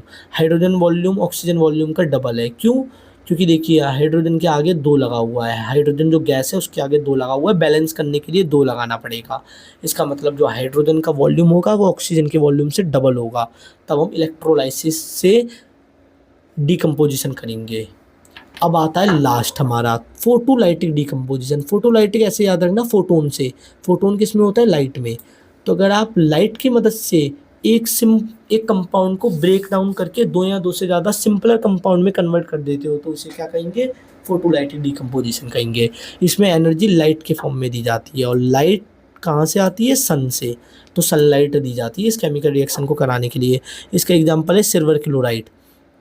Silver chloride को अगर आप हीट दो लाइट के फॉर्म में, मतलब लाइट में रख दिया तो उसे हीट मिलेगी तो ब्रेक हो जाता है सिल्वर। सिल्वर मतलब चांदी, और क्लोरीन गैस में। क्लोरीन गैस इन्वायरमेंट में चली जाती है, एटमॉस्फेयर में मिल जाती है और हमें सिल्वर मिल जाता है। यही कारण है कि हम सिल्वर क्लोराइड का जो पाउडर होता है उसे हम किस में रखते हैं? हम जो डार्क कलर की बॉटल्स होती हैं उसमें रखते हैं ताकि सनलाइट कम से कम पड़े, क्योंकि सनलाइट पड़ेगी तो सिल्वर क्लोराइड टूट जाएगा सिल्वर और क्लोरीन गैस में। एक एग्जाम्पल और है सिल्वर ब्रोमाइड। सिल्वर ब्रोमाइड पे भी अगर सनलाइट पड़ेगी तो एक कंपाउंड है और प्रोडक्ट एक से ज़्यादा है। प्रोडक्ट एक से ज़्यादा है तो ये क्या हो गया? Decomposition reaction. देखिए लिखा है used in black white photography silver halides decompose in sunlight. जो पुरानी मूवियाँ थी उनमें भी पिक्चर शो करने के लिए हम फोटोलाइटिक डिकम्पोजिशन का यूज करते थे। तो देखिए आगे, decomposition reaction absorb energy, they are endothermic reaction. क्योंकि देखिए डीकम्पोजिशन रिएक्शन में आपको किसी एक सब्सटेंस को तोड़ना है और दो या दो से ज़्यादा प्रोडक्ट बना रहे हैं और तोड़ने के लिए आप एनर्जी दे रहे हो। या तो एनर्जी दे रहे हो थर्मल डीकम्पोजिशन के तौर पर, मतलब हीट दे रहे हो डायरेक्ट, या इलेक्ट्रोलाइटिक डीकम्पोजिशन में इलेक्ट्रिसिटी दे रहे हो, फोटोलाइटिक डीकम्पोजिशन में सनलाइट दे रहे हो, तो ये भी एक एनर्जी है। तो क्योंकि ये जो रिएक्शन है, ये जो डीकम्पोजिशन रिएक्शन है, ये डीकम्पोजिशन रिएक्शन क्या करती है? हीट को एब्जॉर्ब करती है। इसीलिए डीकम्पोजिशन रिएक्शन को एंडोथर्मिक रिएक्शन भी कहा जा सकता है। एंडोथर्मिक कैसे याद रखोगे? एंटर से याद रखना। एंडो किससे मैच कर रहा है? एंटर से। तो अगर एनर्जी एंटर हो तो वो एंडोथर्मिक रिएक्शन है, और अगर एनर्जी एग्जिट हो, बाहर निकले, तो वो एक्सोथर्मिक रिएक्शन है। तो आगे बढ़ते हैं। उम्मीद करता हूँ आपको ये समझ में आया होगा। थर्मल डिकम्पोजिशन, इलेक्ट्रोलाइटिक डिकम्पोजिशन और फोटोलाइटिक डिकम्पोजिशन। अब हमारा टॉपिक है एक्सोथर्मिक वर्सेस एंडोथर्मिक रिएक्शन को समझना। अभी मैंने आपको पिछली दो स्लाइड में भी इसके बारे में बताया है, पर यहाँ पर डिटेल्ड कंपैरिजन है दोनों के बीच में। तो पहला एक्सोथर्मिक रिएक्शन, इसमें हीट रिलीज होगी, मतलब हीट इन्वायरमेंट में मिल जाएगी। टेम्परेचर ऑफ सराउंडिंग राइज, बाहर का टेम्परेचर, आसपास का टेम्परेचर बढ़ जाएगा। इसका एग्जांपल क्या है? अगर आप किसी फ्यूल को जलाते हो, जैसे कोल है, वुड है, लकड़ी, एलपीजी है, तो आसपास का टेम्परेचर बढ़ जाता है। आपने देखा होगा ज़्यादातर जो फीमेल्स कुकिंग करती हैं उन्हें पसीने वगैरह आते हैं। तो ये एग्जांपल है एक्सोथर्मिक रिएक्शन का। एक्सोथर्मिक रिएक्शन क्या है? जिसमें हीट रिलीज हो। तो आप किसी चीज़ को जलाओगे तो हीट रिलीज होगी। जो लिविंग ऑर्गेनिज्म सांस लेते हैं उससे हीट रिलीज होती है। मैंने आपको एक एक्टिविटी भी बताई थी, आप जो सांस छोड़ रहे हो वो देखिए वो गर्म है। कैल्शियम ऑक्साइड अगर पानी के साथ मिल जाए तो कैल्शियम हाइड्रोक्साइड बनता है, प्लस हीट रिलीज होती है। क्योंकि हीट रिलीज हुई, मैंने आपको बताया था ड्रम गर्म हो जाता है जिसमें ये दोनों मिक्स करे जाता है। तो ये भी एक एक्सोथर्मिक रिएक्शन है। फिर है decomposition of the vegetables matter. जो वेस्ट मटेरियल होते हैं उससे तो आप खाद बनाते हो, मैन्योर बनाते हो, तो वहाँ पर भी हीट बढ़ जाती है उस रीजन में। तो ये भी एक एक्सोथर्मिक रिएक्शन है। एक चीज़ याद रखना, जो मैंने आपको बताया था कंजर्वेशन ऑफ मास, के मास घट भी नहीं सकता, बढ़ भी नहीं सकता एक केमिकल रिएक्शन में। ना तो मास क्रिएट होता, ना डिस्ट्रॉय होता। ये जो डेफिनेशन है, ये डेफिनेशन तभी एप्लीकेबल है जब हमारा सिस्टम क्लोज हो। ऐसा नहीं हमने खुला सिस्टम ले रखा है कि ऑक्सीजन रिएक्ट करके मास बढ़ा रहा है, या वाटर वेपर में कन्वर्ट हो रहे हैं और मास घटा रहा है। तो एक्सोथर्मिक रिएक्शन तो आसान थी। एक्सोथर्मिक का कैसे याद रखोगे? एग्जिट, कि जो हीट है वो एग्जिट हो रही है, हीट बाहर रिलीज हो रही है। अगर ऐसा हो रहा है तो क्या, कौन सी रिएक्शन है? Exothermic reaction. अब बात करते हैं एंडोथर्मिक रिएक्शन। एंडोथर्मिक रिएक्शन क्या होती है? एनर्जी इज एब्जॉर्ब, इसमें एनर्जी सोखी जाती है। Temperature of the surrounding fall, बाहर का टेम्परेचर गिर जाएगा, क्योंकि अगर एनर्जी सोखी जाएगी तो आसपास का टेम्परेचर से, आसपास के इन्वायरमेंट से एनर्जी ली जाएगी। सोखने के लिए एनर्जी कहाँ से आएगी? बाहर के इन्वायरमेंट से खींची जाएगी, तो बाहर के इन्वायरमेंट का टेम्परेचर गिर जाएगा। इसका एग्जांपल ये रहा। तब कैल्शियम कार्बोनेट को ब्रेक करते हो, कैल्शियम ऑक्साइड और कार्बन डाइऑक्साइड में, तो इसमें हीट चाहिए। हीट चाहिए तो एंडोथर्मिक रिएक्शन है। इलेक्ट्रोलाइसिस ऑफ वाटर, तो आप पानी को हाइड्रोजन ऑक्सीजन गैस में तोड़ते हो, तो इसमें भी हीट चाहिए। हीट चाहिए किस फॉर्म में चाहिए, इसमें इलेक्ट्रिसिटी चाहिए। इलेक्ट्रिसिटी चाहिए तो वो भी एक तरीके की एनर्जी है। तो ये भी क्या है, एंडोथर्मिक रिएक्शन, एक एनर्जी की रिक्वायरमेंट है, energy is absorb. Photolytic decomposition में भी हमें एनर्जी चाहिए, वो किसके फॉर्म में चाहिए, सनलाइट के फॉर्म में, तो ये भी एक एंडोथर्मिक रिएक्शन है। और dissolving ammonia nitrate in water, इसमें भी हमें एनर्जी की रिक्वायरमेंट है काम करने के लिए, तो ये भी एक एंडोथर्मिक रिएक्शन है। देखिए मेमोरी क्लू, एक्सो से याद रखना है एग्जिट, और एग्जिट क्या है, heat exit, goes out, heat बाहर जाएगी। एंडो किससे मिलता जुलता है, एंटर से, तो इससे याद रखना हीट एंटर लेगी, हीट गोज इन, मतलब हीट अंदर आएगी, या कम्स इन भी लिख सकते हैं। तो ये हो गया हमारा एक्सोथर्मिक रिएक्शन और एंडोथर्मिक रिएक्शन में कंपैरिजन। अब हमारा टॉपिक होने वाला है डिस्प्लेसमेंट रिएक्शन के ऊपर, ये हमारी तीसरी रिएक्शन होती है। तो देखते हैं डिस्प्लेसमेंट रिएक्शन क्या है। तो देखिए definition, a more reactive element displace push out a less reactive element from its compound in a solution. अगर सॉल्यूशन में आपने एक कंपाउंड ले रखा है और एक एलिमेंट ले रखा है, अगर वो एलिमेंट उस कंपाउंड में जो एलिमेंट है उससे ज़्यादा स्ट्रॉन्ग है, तो वो उसको हटा के उसकी जगह खुद ले लेगा। ये ठीक ऐसा है कि कोई ताकतवर आदमी आके आपको आपकी जगह से हटा के आपकी जगह खुद बैठ जाता है। तो क्योंकि यहाँ पर एक एलिमेंट डिस्प्लेस हुआ है, इसीलिए इस रिएक्शन का नाम है displacement reaction. Definition area, more reactive element displaces push out a less reactive element from its compound in a solution. ये चीज़ सॉल्यूशन में होती है। एग्जाम्पल क्या है, एग्जाम्पल मैंने आपको बताया था, iron nail placed in a blue copper sulphate solution for 20 minute. Copper sulphate solution होता है ब्लू कलर का, और अगर आप कॉपर सल्फेट सॉल्यूशन में लोहे की कील डाल दो 20 मिनट के लिए, तो कॉपर सल्फेट का सॉल्यूशन होता है ब्लू, पर 20 मिनट बाद उसका कलर चेंज होने लगेगा। और आप पढ़ चुके हो कि अगर कलर चेंज होता है तो ये एविडेंस है केमिकल रिएक्शन होने का, ये साइन है कि केमिकल रिएक्शन हुई है। कलर चेंज होने लगा। कलर चेंज क्यों हुआ, क्योंकि जो लोहा है ना, आयरन, उसने कॉपर सल्फेट में से कॉपर को डिस्प्लेस कर दिया। देखिए ये है chemical reaction. Copper sulphate aqueous है, पानी में घुला पड़ा है कॉपर सल्फेट, और आपने एक लोहे की कील डाल दी, लोहे की कील सॉलिड है, तो क्या कर रहा है, लोहा कॉपर से ज़्यादा स्ट्रॉन्ग है, लोहा कॉपर से ज़्यादा स्ट्रॉन्ग है, तो वो कॉपर को हटा देगा, उसकी जगह खुद ले ली, तो बना है फेरस सल्फेट। ये होता है ग्रीन कलर का, ग्रीन कलर का, और फिर बना है कॉपर। तो यही कारण है कि उस सॉल्यूशन का लिक्विड, उस सॉल्यूशन का कलर, उस लिक्विड का कलर धीरे धीरे चेंज होने लगेगा। और देखिए आगे, ये ज़रूरी रिएक्शन, ये रिएक्शन ज़रूरी है, ज़रूरी नहीं है आप आयरन से ही करो, जिंक से भी ले सकते हो, जिंक भी कॉपर से स्ट्रॉन्ग है, तो जिंक भी कॉपर को हटा देगा। आप लेड से भी ले सकते हो, लेड भी कॉपर से स्ट्रॉन्ग है, तो लेड भी कॉपर को हटा देगा। तो इन सारी रिएक्शन में आपने देखा कॉपर को हटाया जा रहा है, किसके किसके द्वारा, जिंक के द्वारा, फेरस के, लेड के और कॉपर के। इससे पता लगता है कि जिंक सबसे ज़्यादा स्ट्रॉन्ग है। अगर मैं इस पहली वाली रिएक्शन में जिसमें कॉपर सल्फेट बनाता है, इसको जिंक से रिएक्ट कराऊँ, तो ये आयरन को भी हटा देगा। जिसमें फेरस सल्फेट बनाता, अगर मैं इसे जिंक से रिएक्ट कराऊँ, तो ये क्या करेगा, फेरस को हटा देगा, जिंक सल्फेट बन जाएगा। तो सबसे ज़्यादा स्ट्रॉन्ग है जिंक, उसके बाद आयरन जिसका नाम फेरस है, लेड, और उसके बाद है कॉपर। कॉपर इन चारों में सबसे कम रिएक्टिव है।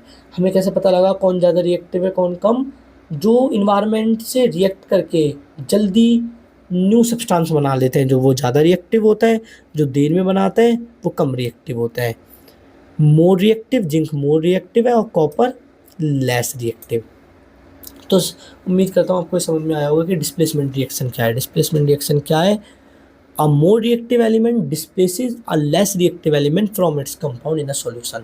एक सॉल्यूशन में एक हायर रिएक्टिव एलिमेंट एक लोअर रिएक्टिव एलिमेंट को हटा के उसकी जगह ले लेता है। ठीक है, ऐसा है कोई ताकतवर आदमी कमज़ोर को हटा के उसकी चेयर पे बैठ जाता है, ये डिस्प्लेसमेंट रिएक्शन।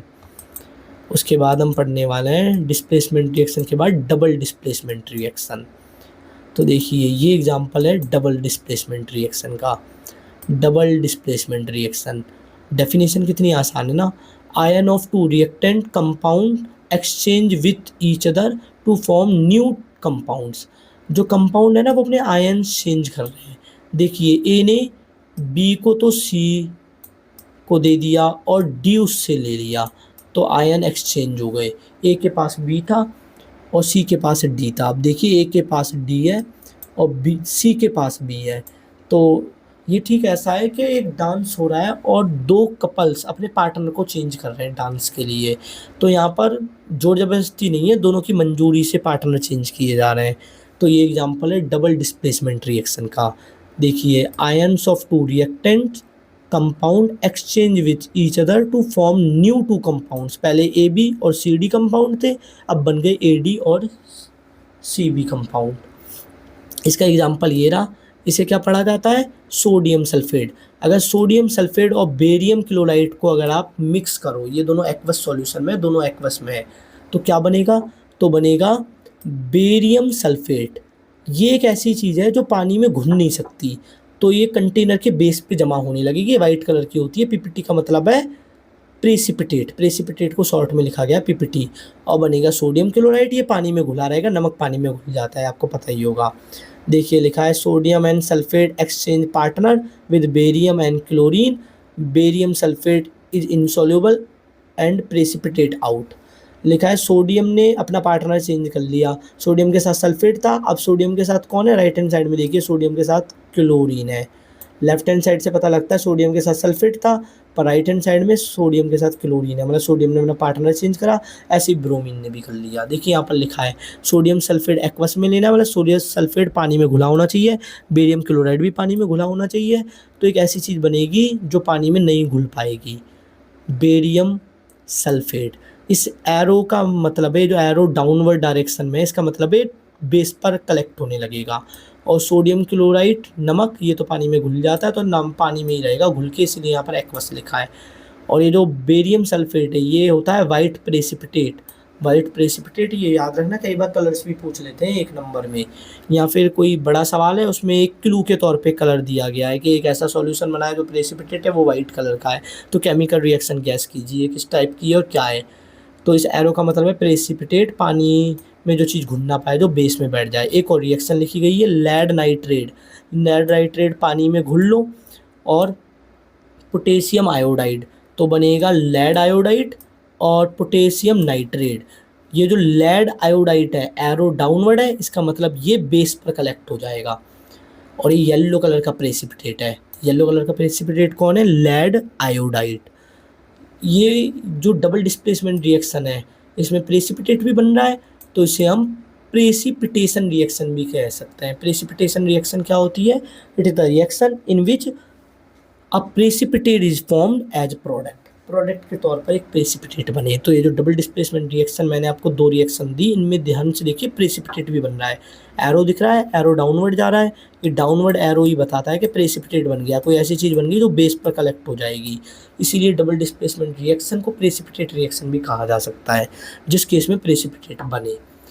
तो एरो आपने देखा, ऐसे भी एरो होता है, ये बताता है कि केमिकल रिएक्शन के डायरेक्शन में हो रही है, मतलब क्या बन रहा है। वो एरो की हेड की तरफ लिखा जाएगा और क्या चीज़ यूज करी थी वो एरो की टेल की तरफ लिखी जाएगी। एरो ऐसे भी होता है, अगर ऐसे लिखा गया है इसका मतलब कोई गैस बनी है जो एटमॉस्फेयर में चली गई। और अगर एरो बॉटम में, बॉटम की साइड हेडेड है, मतलब बॉटम डायरेक्शन को डिनोट कर रहा है, इसका मतलब प्रेसिपिटेट बना है, कोई ऐसी चीज़ बनी है जो बेस पर कलेक्ट हो जाएगी कंटेनर के, जिसमें भी हमने अपने एक्वस सॉल्यूशन को ले रखा है। तो यहाँ तक तो आपको समझ में आया होगा, मुझे नहीं लगता इसमें कोई डाउट रहा होगा। देखिए नीचे लिखा भी है प्रेसिपिटेशन रिएक्शन, लिखा है any double displacement reaction that produce a insoluble salt.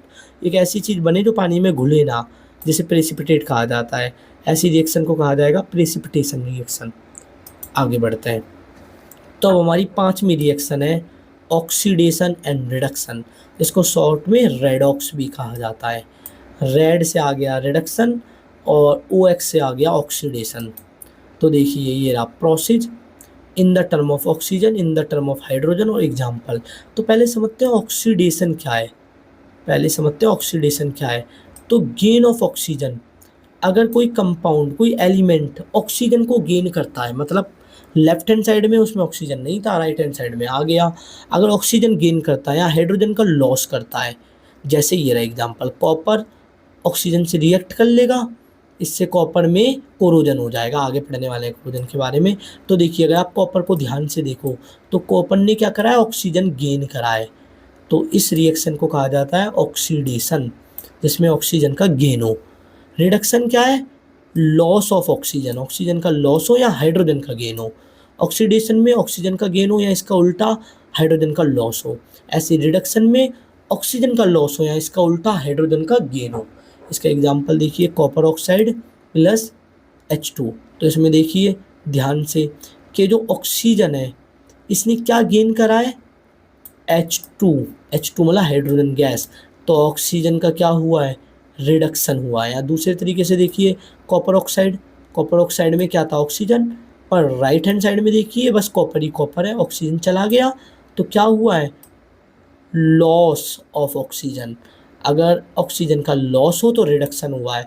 आप देख सकते हो कॉपर ऑक्साइड से कॉपर बना है, मतलब कॉपर ऑक्साइड में कॉपर का बनना ऑक्सीजन के लॉस को दर्शाता है। तो जो ऑक्सीजन का लॉस है, इससे हमें पता लगा कि रिएक्शन क्या है, रिडक्शन रिएक्शन है। अब देखिए classification of redox reaction, classic redox reaction. तो देखिए ये एग्जाम्पल है जो आपकी बुक में दिया गया और एक क्लासिक रेडॉक्स रिएक्शन है। समझाने के लिए एग्जाम्पल लगभग हर ही टीचर यूज करते हैं। ये पहला जो कंपाउंड है वो है कॉपर ऑक्साइड, ये सॉलिड में, हाइड्रोजन गैस ये बनाएगा कॉपर जो सॉलिड रहेगा, और H2O पानी। तो देखिए यहाँ पर क्या हो रहा है, यहाँ पर copper oxide is reduced, copper oxide reduce हुआ है। क्यों, क्योंकि कॉपर ऑक्साइड से ऑक्सीजन का लॉस हुआ है। तो ये जो मैंने अभी ये जो पाथ बनाया ये है रिडक्शन, क्योंकि ऑक्सीजन का लॉस होने को क्या कहा जाता है, रिडक्शन। तो कॉपर ऑक्साइड का कॉपर में बदलना रिडक्शन कहलाता है इस केमिकल रिएक्शन में। और आप ध्यान से देखो, अगर आप हाइड्रोजन को देखो तो अब हाइड्रोजन के साथ क्या है, ऑक्सीजन। तो हाइड्रोजन ने ऑक्सीजन को गेन करा तो ऑक्सीजन के गेन को कहते हैं ऑक्सीडेशन। तो यहाँ पर हुआ है ऑक्सीडेशन। देखिए लिखा भी है कि H2 इज ऑक्सीडाइज, क्योंकि इसने ऑक्सीजन ले लिया। आपको कैसे पता लगेगा कि इसने हाइड्रोजन का लॉस करा है और किसने ऑक्सीजन गेन करा है। आपको लेफ्ट हैंड साइड और राइट हैंड साइड कंपेयर करनी है। जिसके पास से ऑक्सीजन चला गया है वहाँ पर रिडक्शन हुआ है, और जिसके पास ऑक्सीजन आ गया है वहाँ पर ऑक्सीडेशन हुआ है। देखिए याद रखने का तरीका है ऑयल रिग, ये एक निमोनिक्स है। क्या है याद रखने का तरीका, हाइड्रोजन के लिए लिखी गई है।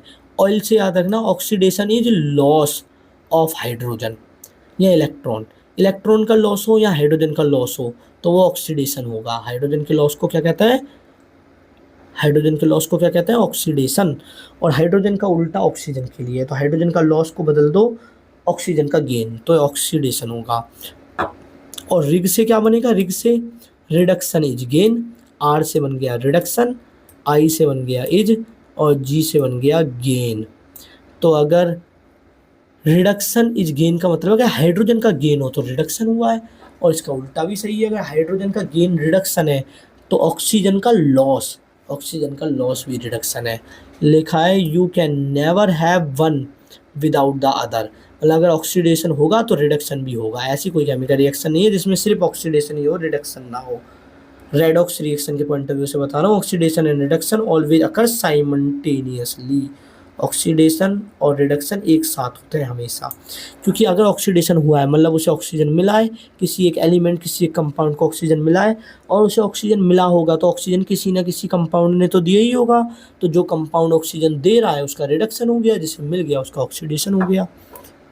आगे बढ़ते हैं। तो अब हम देखने वाले हैं कुछ और एग्जाम्पल रेडॉक्स रिएक्शन के, मोर एग्जाम्पल। तो देखिए जिंक ऑक्साइड ये सॉलिड है, और यहाँ पर आपने कार्बन ले लिया। कार्बन क्या है, सॉलिड है। और अगर यहाँ पर केमिकल रिएक्शन होगी तो क्या होगा, ऑक्सीजन कार्बन के साथ मिलके कार्बन मोनोऑक्साइड बनाएगा। यहाँ पर थोड़ा सा हीट भी देना पड़ेगा।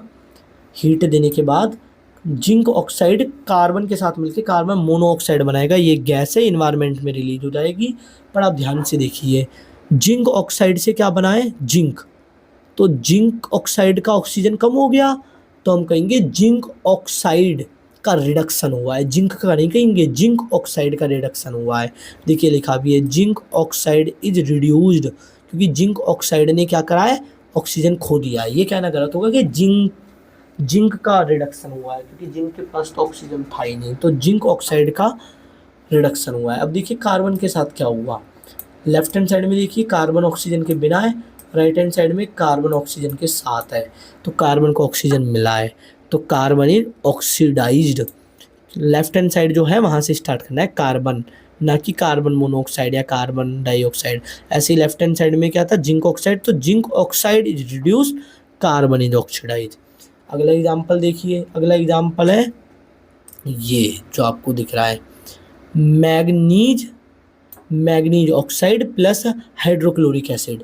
तो अब इसमें ध्यान से देखिए जो रिएक्शन हुई है, इस रिएक्शन में HCl is oxidize, HCl is oxidize. क्यों? क्योंकि HCl ने हाइड्रोजन खो दिया। ध्यान से देखिए, इसने हाइड्रोजन खो दिया, हाइड्रोजन खो के क्या बना है, क्लोरीन गैस। हाइड्रोजन खो के क्या बना है, क्लोरीन गैस। तो HCl क्या हुआ है, HCl हुआ है ऑक्सीडाइज, क्योंकि हाइड्रोजन का खोना कहा जाता है ऑक्सीडेशन।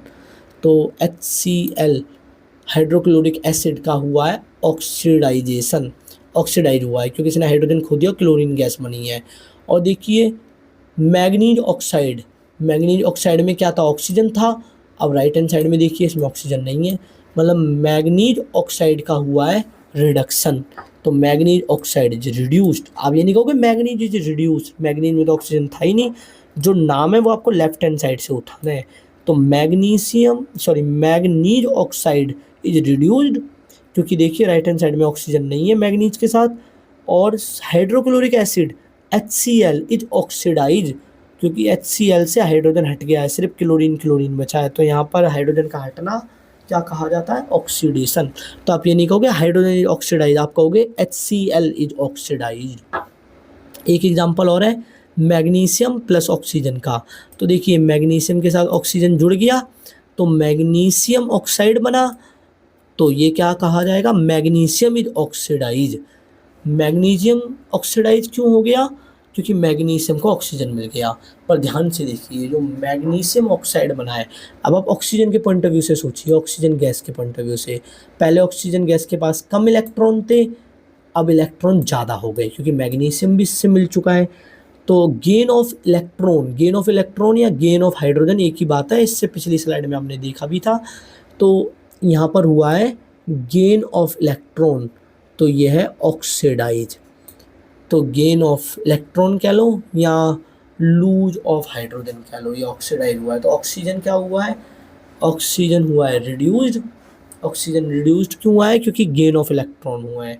और मैग्नीशियम हुआ है ऑक्सीडाइज, मैग्नीशियम ऑक्साइड ऑक्सीडाइज क्यों हुआ है, क्योंकि मैग्नीशियम ने ऑक्सीजन को पाया और ऑक्सीजन गैस खुद रिड्यूस हो गई क्योंकि उसमें नंबर ऑफ इलेक्ट्रॉन बढ़ गए। हाइड्रोजन बढ़ जाए इलेक्ट्रॉन बढ़ जाए, दोनों रिडक्शन ही होता है।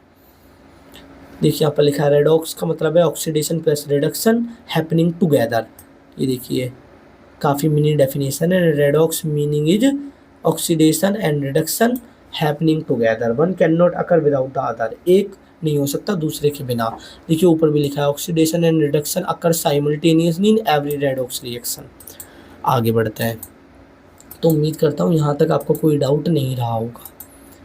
अब हमारा एग्जाम्पल होने वाला है कि किस तरीके से कोरोजन हमारे नेशन के लिए या किसी भी नेशन के लिए अच्छा नहीं है। पहले समझते हैं कोरोजन है क्या। तो देखिए क्या है corrosion. Corrosion is the gradual distortion of the metal by the chemical reaction with oxygen, moisture, acid और other substances in the environment.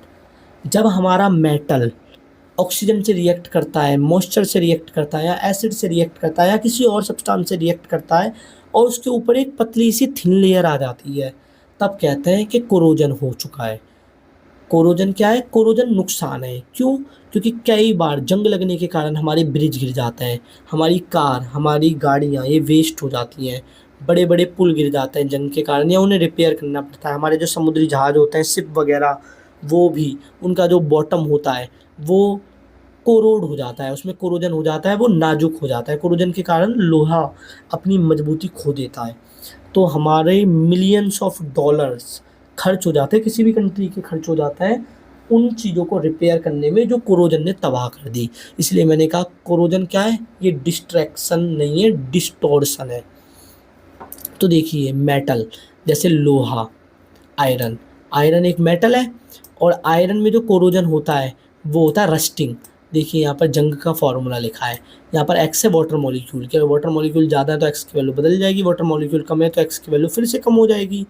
और ये किस कलर का होता है, ये कोटिंग जो लोहे पे लगती है, लोहे पे जंग लगना, कॉपर पे जंग लगना गलत होगा, कोरोजन होना, सिल्वर पे कोरोजन होना, ये सारे एग्जाम्पल हैं जिससे नुकसान होता है। तो लोहे पर जो कोरोजन होता है वो रेडिश ब्राउन कलर का होता है, जंग के कलर के बारे में लिखा गया है। और इसको कहा क्या जाता है, इस तरह के कोरोजन को जो लोहे पे होगा, रस्ट कहा जाता है, और इस प्रोसेस को रस्टिंग कहा जाता है। सिल्वर, जिसका सिंबल एजी है, इस पे जो कोटिंग होती है, जो कोरोजन होती है, वो होती है सिल्वर सल्फाइड की। हवा में जो सल्फर होता है उससे रिएक्ट कर लेती है सिल्वर, और सिल्वर सल्फाइड बनता है। ये ब्लैक कलर की होती है। चांदी के जो ज्वेलरी वगैरह होती है उस पर ब्लैक कलर की एक कोटिंग सी चढ़ जाती है। इसे क्या कहा जाता है, टर्निश कहा जाता है। इस कोटिंग को, इस प्रोसेस को टर्निशिंग कहा जाता है। कॉपर, कॉपर जिसका सिंबल Cu है, इस पे बेसिक कॉपर कार्बोनेट की जंग लग जाए, मतलब बेसिक कार्बोनेट की लेयर चढ़ जाती है। कॉपर कार्बोनेट, ये ग्रीन कलर का होता है। कॉपर पे इसकी कोटिंग हो जाती है ग्रीन कलर की, जिसका नाम क्या है, जिस टाइप के कोरोजन का नाम क्या है, पैटीना। क्या है, पैटीना। तो कोरोजन क्या है, कोरोजन धीरे धीरे मेटल का डिस्टॉर्शन है। मेटल का डिस्टॉर्शन केमिकल से, कौन से केमिकल से, ऑक्सीजन हो गया, मॉइस्चर हो गया, एसिड हो गया, अदर सब्सटेंस हो गए। अब इकोनॉमिकली इम्पैक्ट क्या आता है, ये जो कोरोजन हो रहा है इसका नुकसान क्या है। तो देखिए, पहला, कार बॉडीज एंड व्हीकल्स, ये वेस्ट हो जाते हैं। बहुत सारी कार व्हीकल्स वेस्ट हो जाते हैं, तो हमें एक्स्ट्रा पैसे खर्च करने पड़ते हैं उन्हें रिपेयर कराने के लिए, या उनके पार्ट को रिपेयर कराने के लिए। ब्रिज या आयरन रेलवे, इसको भी रिपेयरिंग की कॉस्ट बढ़ जाती है। जो हमारे शिप होते हैं, जो हमारी मैराइन स्ट्रक्चर है, जो समुद्र के नीचे वाला स्ट्रक्चर है, वो भी ख़राब हो जाता है, तो उसे भी रिपेयर कराना पड़ता है। इंडस्ट्रियल मशीन, जो इंडस्ट्री में यूज़ होने वाली मशीन है, वो भी ख़राब हो जाती हैं। तो यह इकोनॉमिकली इम्पैक्ट। इकोनॉमिकली इम्पैक्ट का मतलब क्या है, नुकसान। वो नुकसान जिसकी भरपाई अब एक देश को करनी पड़ेगी, जिसको कोरोजन ने किया है। कोरोजन एक केमिकल रिएक्शन है जिसमें एक न्यू सब्सटेंस बनता है। वो न्यू सब्सटेंस क्या होती है, कोटिंग होती है जो मेटल के ऊपर चढ़ जाती है। मैंने 3 एग्जांपल दिए। आयरन के ऊपर जो कोटिंग होती है वो रेडिश ब्राउन कलर की होती है, उसको रस्ट कहा जाता है। सिल्वर के ऊपर जो कोटिंग होती है वो ब्लैक कलर की होती है, उसको टर्निश कहा जाता है।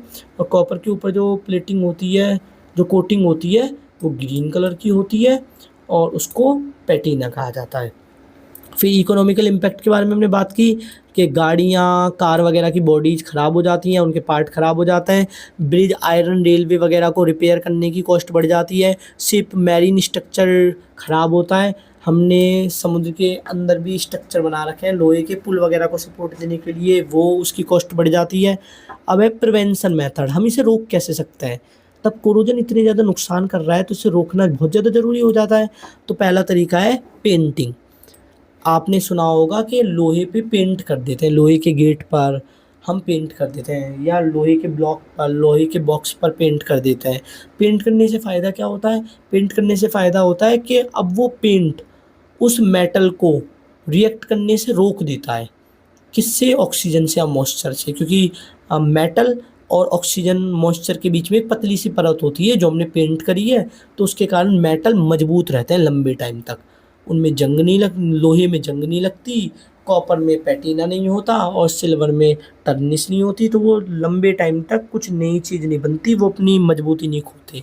इससे हम अपने होने वाले नुकसान को रोक सकते हैं। दूसरा है ऑयलिंग एंड ग्रीजिंग। बड़ी बड़ी जो मशीनरीज होती हैं वहाँ पर हम ऑयल यूज करते हैं, ग्रीज यूज करते हैं, ताकि हम जंग लगने से रोक पाएँ।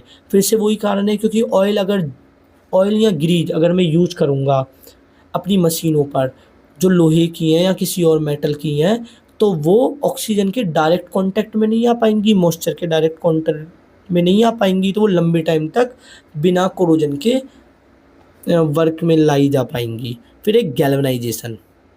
गैल्वेनाइजेशन का मतलब है जिंक कोटिंग। इसको आप ऐसे समझ सकते हो, कुतुब मीनार में एक लौह स्तंभ है, लौह स्तंभ मतलब आयरन पिलर, जो आज तक वैसा का वैसा मजबूत खड़ा है। ऐसा क्यों? तब से बना था, तब से लेके आज तक। ऐसा क्यों? क्योंकि उसके ऊपर जिंक की प्लेटिंग है। किसकी प्लेटिंग है? जिंक की।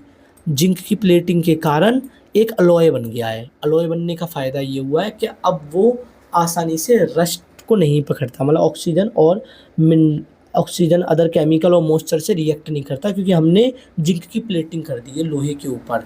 तो इसी प्रोसेस को कहा जाता है गैल्वेनाइजेशन। उसके बाद है अलॉइंग। अलॉइंग मतलब हमने स्टेनलेस स्टील बना रखी है। अलॉइंग का मतलब है दो या दो से ज़्यादा मेटल मिला देना और इससे एक नया मेटल तैयार होता है, जैसे पीतल, ब्रास। ब्रास के बारे में आपने सुना होगा। ब्रास क्या होता है? पीतल। पीतल किससे बनता है? जिंक और कॉपर से बनता है। तो जिंक और कॉपर मिलके क्या बनता है? पीतल। जिंक प्लस कॉपर, और ये अलॉय। तो इसमें कम चांसेस होते हैं जिंक और कॉपर के कंपैरिजन में, कोरोजन के। फिर इलेक्ट्रोप्लेटिंग। इसमें हम क्रोमियम प्लेटिंग कर सकते हैं। आपने देखा होगा जो साइकिल होती हैं, बाइक होती हैं, उनके हैंडल्स काफ़ी ज़्यादा चमकीले होते हैं। आपने देखा होगा जो वाटर टेप होता है, नल होता है, उनके भी जो सरफेस होता है वो बहुत ज़्यादा चमकीला होता है। तो हम क्या करते हैं? हम लोहे के ऊपर क्रोमियम प्लेटिंग कर देते हैं। क्रोमियम प्लेटिंग क्या है? हम क्रोमियम की परत चढ़ा रहे हैं लोहे के ऊपर बिजली की सहायता से, इलेक्ट्रिसिटी की सहायता से। तो इलेक्ट्रिसिटी की मदद से आ गया इलेक्ट्रो, और प्लेटिंग आपको पता ही है, एक लेयर चढ़ाना, एक थिन लेयर चढ़ाना। तो इलेक्ट्रो प्लेटिंग से भी आपने देखा होगा साइकिल बाइक वगैरह की जो रिम होती हैं वो काफ़ी ज़्यादा चमकदार होती हैं, क्योंकि उस पर क्रोमियम की प्लेटिंग होती है। इससे जो मेटल्स है वो डायरेक्ट एयर के, ऑक्सीजन के और मॉइस्चर के कांटेक्ट में नहीं आते और लंबे समय तक वैसे के वैसे मजबूत रहता है। तो ये था इस स्लाइड का टॉपिक कि कोरोजन क्या है। कोरोजन धीमा, ग्रेजुअल मतलब धीमा, डिस्टॉर्शन है किसका? मेटल का। कोरोजन क्या है? मेटल में होने वाला धीमा डिस्टॉर्शन है। ये केमिकल रिएक्शन है जिसमें मेटल ऑक्सीजन से रिएक्ट करता है, मॉइस्चर से रिएक्ट करता है, एसिड या किसी और सब्सटेंस से रिएक्ट करता है। इससे मेटल हमारा कमज़ोर हो जाता है, जिससे हमें इकोनॉमिकली बहुत ज़्यादा लॉस होता है। कार ख़राब हो जाती हैं, कार के पार्ट ख़राब हो जाते हैं, व्हीकल्स वगैरह अदर गाड़ियाँ ख़राब हो जाती हैं, ब्रिज और जो आयरन रेलिंग होती है, पटरियाँ होती हैं, वो भी डैमेज हो जाती हैं, कमज़ोर हो जाती हैं। हमारे शिप हो गए, हमारे मैरीन स्ट्रक्चर हो गए, जो ब्रिज वगैरह को सहारा देने के लिए लगाए जाते हैं, वो भी कमज़ोर हो जाते हैं, तो हमें उन्हें भी रिपेयर करना पड़ता है। या इंडस्ट्रियल मशीनरी हो गई, मशीन वगैरह भी जो मेटल से बनी हुई हैं, वो समय के साथ साथ ऑक्सीजन और मॉइस्चर के कॉन्टेक्ट में आके अपनी रिजिडिटी खो देती हैं। इसको रोकने के तरीके क्या हैं? इसको रोकने के तरीके हैं पेंट कर देना, या ऑयल या ग्रीज यूज़ करना, या गैल्वेनाइजेशन करना। गैल्वेनाइजेशन का मतलब है जिंक की परत चढ़ा देना।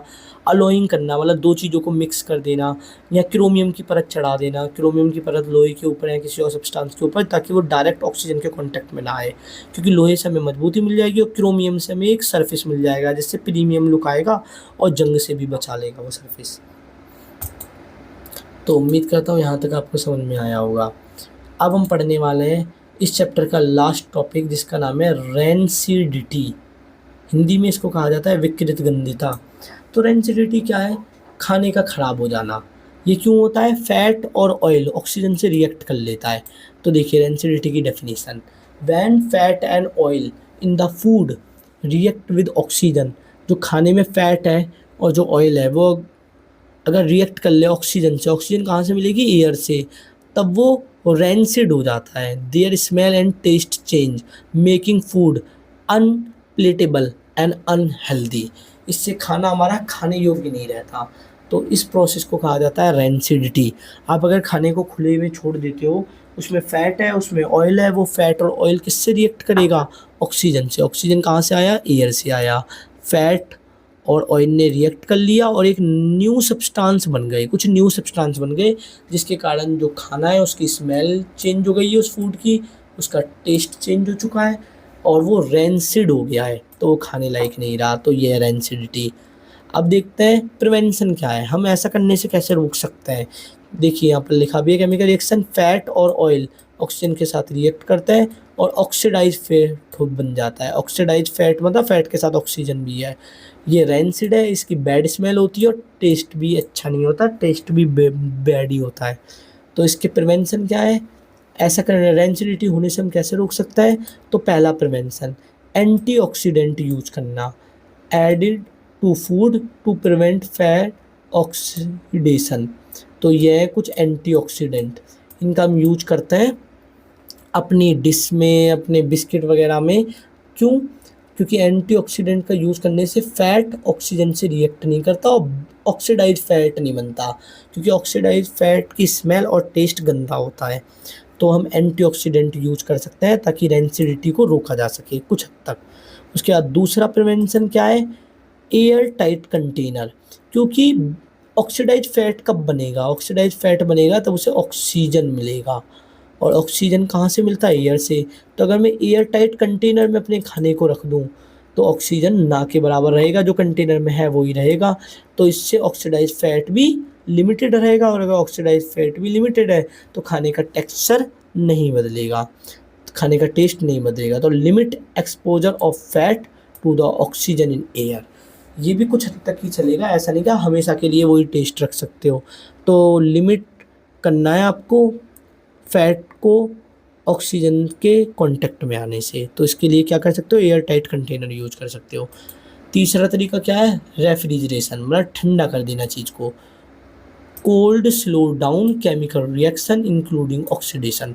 अगर आप किसी फूड को इन कोल्ड इन्वायरमेंट में रख दो तो कोल्ड इन्वायरमेंट से क्या होगा? जो ऑक्सीडाइजेशन रिएक्शन है वो भी बहुत ज़्यादा स्लो हो जाएगी। इससे खाने को लंबे टाइम तक वही टेक्सचर, वही स्मेल और वही टेस्ट में बरकरार रखा जा सकता है। चौथा तरीका क्या है? नाइट्रोजन का यूज करना। आपने देखा होगा कुरकुरे वगैरह में नाइट्रोजन गैस भरी जाती है। नाइट्रोजन क्या है? एक इनर्ट गैस है। इनर्ट गैस मतलब आसानी से रिएक्ट नहीं करती किसी भी चीज़ के साथ, फैट वगैरह के साथ, ऑयल के साथ आसानी से रिएक्ट नहीं करती। तो हम ऑक्सीजन गैस को निकाल देता है और चिप्स पैकेट में नाइट्रोजन गैस भर देता है, क्योंकि चिप्स में जो फैट है, जो ऑयल है, अगर नाइट्रोजन गैस नहीं भरी गई तो ऑक्सीजन गैस रहेगी, और वो ऑक्सीजन गैस तब हम चिप्स पैक करेंगे तो उसमें ऑक्सीजन गैस उन चिप्सों से रिएक्ट कर लेगी और ऑक्सीडाइज फैट बनेगा। तो उसकी टेस्ट और स्मेल बदल जाएगी। चिप्स की जो ब्रांड आपको सप्लाई करना चाहती है, जो टेस्ट और जो स्मेल, वो आप नहीं ले पाओगे। इसीलिए ब्रांड क्या करती है? ऑक्सीजन को वहाँ से हटा के नाइट्रोजन गैस भर देती है, क्योंकि इनर्ट गैस है, ये फैट से रिएक्ट नहीं करेगी। तो जैसी क्रिस्पी चिप्स उन्होंने बना के तैयार करी थी वैसे ही आप तक डिलीवर होगी। देखिए लिखा है chips packet are flushed with nitrogen gas. Chips packet में नाइट्रोजन गैस भरा रहता है। इनर्ट नाइट्रोजन रिमूव ऑक्सीजन, तब नाइट्रोजन गैस भरते हैं तो ऑक्सीजन गैस निकाल देते हैं, preventing fat oxidization and keeping chip flakes for longer. इससे जो फैट का ऑक्सीडेशन होता है उसे रोका जा सकता है और चिप्स लंबे टाइम तक फ्रेश और लॉन्गर रखी जाती है उसी करकरेपन के साथ। तो देखिए आगे हम देखते हैं वाई नाइट्रोजन, ये पेपर में कई बार सवाल आ चुका है। वाई नाइट्रोजन N2 इन चिप्स पैकेट में नाइट्रोजन गैस का कारण क्या है? ये रही हमारी चिप्स पैकेट, आलू की बनती है चिप्स और ये नाइट्रोजन गैस से भरी रहती है। तो देखिए इसका कारण क्या है? पहला, O2 inside packet can react with fat. जो ऑक्सीजन गैस है वो फैट के साथ रिएक्ट कर सकती है, क्योंकि जो पोटैटो चिप्स होती है उनमें फ़ैट तो होता ही है। तो क्या करेंगे? नाइट्रोजन गैस पंप करेंगे। नाइट्रोजन गैस क्या करेगी? पैकेट से डिस्प्लेस कर देगी ऑक्सीजन गैस को। ऑक्सीजन गैस हटा देता है और नाइट्रोजन गैस भर जाती है। तो नाइट्रोजन गैस चिप्स में भरी जा रही है तो नाइट्रोजन गैस तो चिप्स में भरी जा रही है तो ऑक्सीजन गैस वहाँ से निकल जाएगी, और जैसे ये काम हो जाएगा चिप्स को पूरी तरह से सील कर देंगे। लिखा है nitrogen gas is chemically inert with not react. Chemically inert का मतलब है नाइट्रोजन गैस रिएक्ट नहीं करेगी, यही कारण है नाइट्रोजन गैस बनने का ऑक्सीजन के कंपैरिजन में। इससे क्या होगा? No oxygen gas no oxidization. अगर ऑक्सीजन गैस ही नहीं होगी तो ऑक्सीडाइजेशन भी नहीं होगा, ऑक्सीडाइजेशन ही नहीं होगा तो रेंसिडिटी भी नहीं होगी।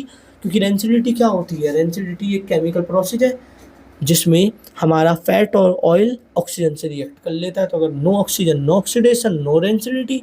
नो रेंसिडिटी का मतलब है खाना लंबे समय तक बिना खराब हुए रखा जा सकता है, वही सेम टेस्ट और स्मेल हमें मिलेगी। देखिए लिखा है inert gas no oxygen. Nitrogen क्या इनर्ट गैस, तो वहाँ पर ऑक्सीजन नहीं है अब चिप्स में, तो नो ऑक्सीडाइजेशन। अगर चिप्स की पैकेट में ऑक्सीजन ही नहीं है तो ऑक्सीडाइजेशन भी नहीं होगा, तो रेंसिडिटी भी नहीं होगी और हमारी चिप्स फ्रेश रहेंगी।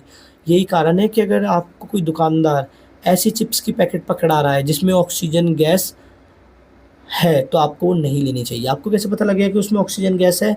अगर चिप्स की पैकेट पूरी तरह से फुली हुई नहीं है, इसका मतलब वो कहीं न कहीं से फट चुकी है, उसमें कहीं न कहीं पर होल वगैरह होगा जहाँ से नाइट्रोजन गैस बाहर आ गई, और अगर नाइट्रोजन गैस बाहर आ गई तो उसी होल के थ्रू ऑक्सीजन गैस अंदर आ गई, और अगर ऑक्सीजन गैस अंदर आ गई तो उसने उस चिप्स के फैट को, ऑयल को ऑक्सीडाइज़ कर दिया है, जिसके कारण चिप्स का टेस्ट और चिप्स की स्मेल बदल चुकी होगी।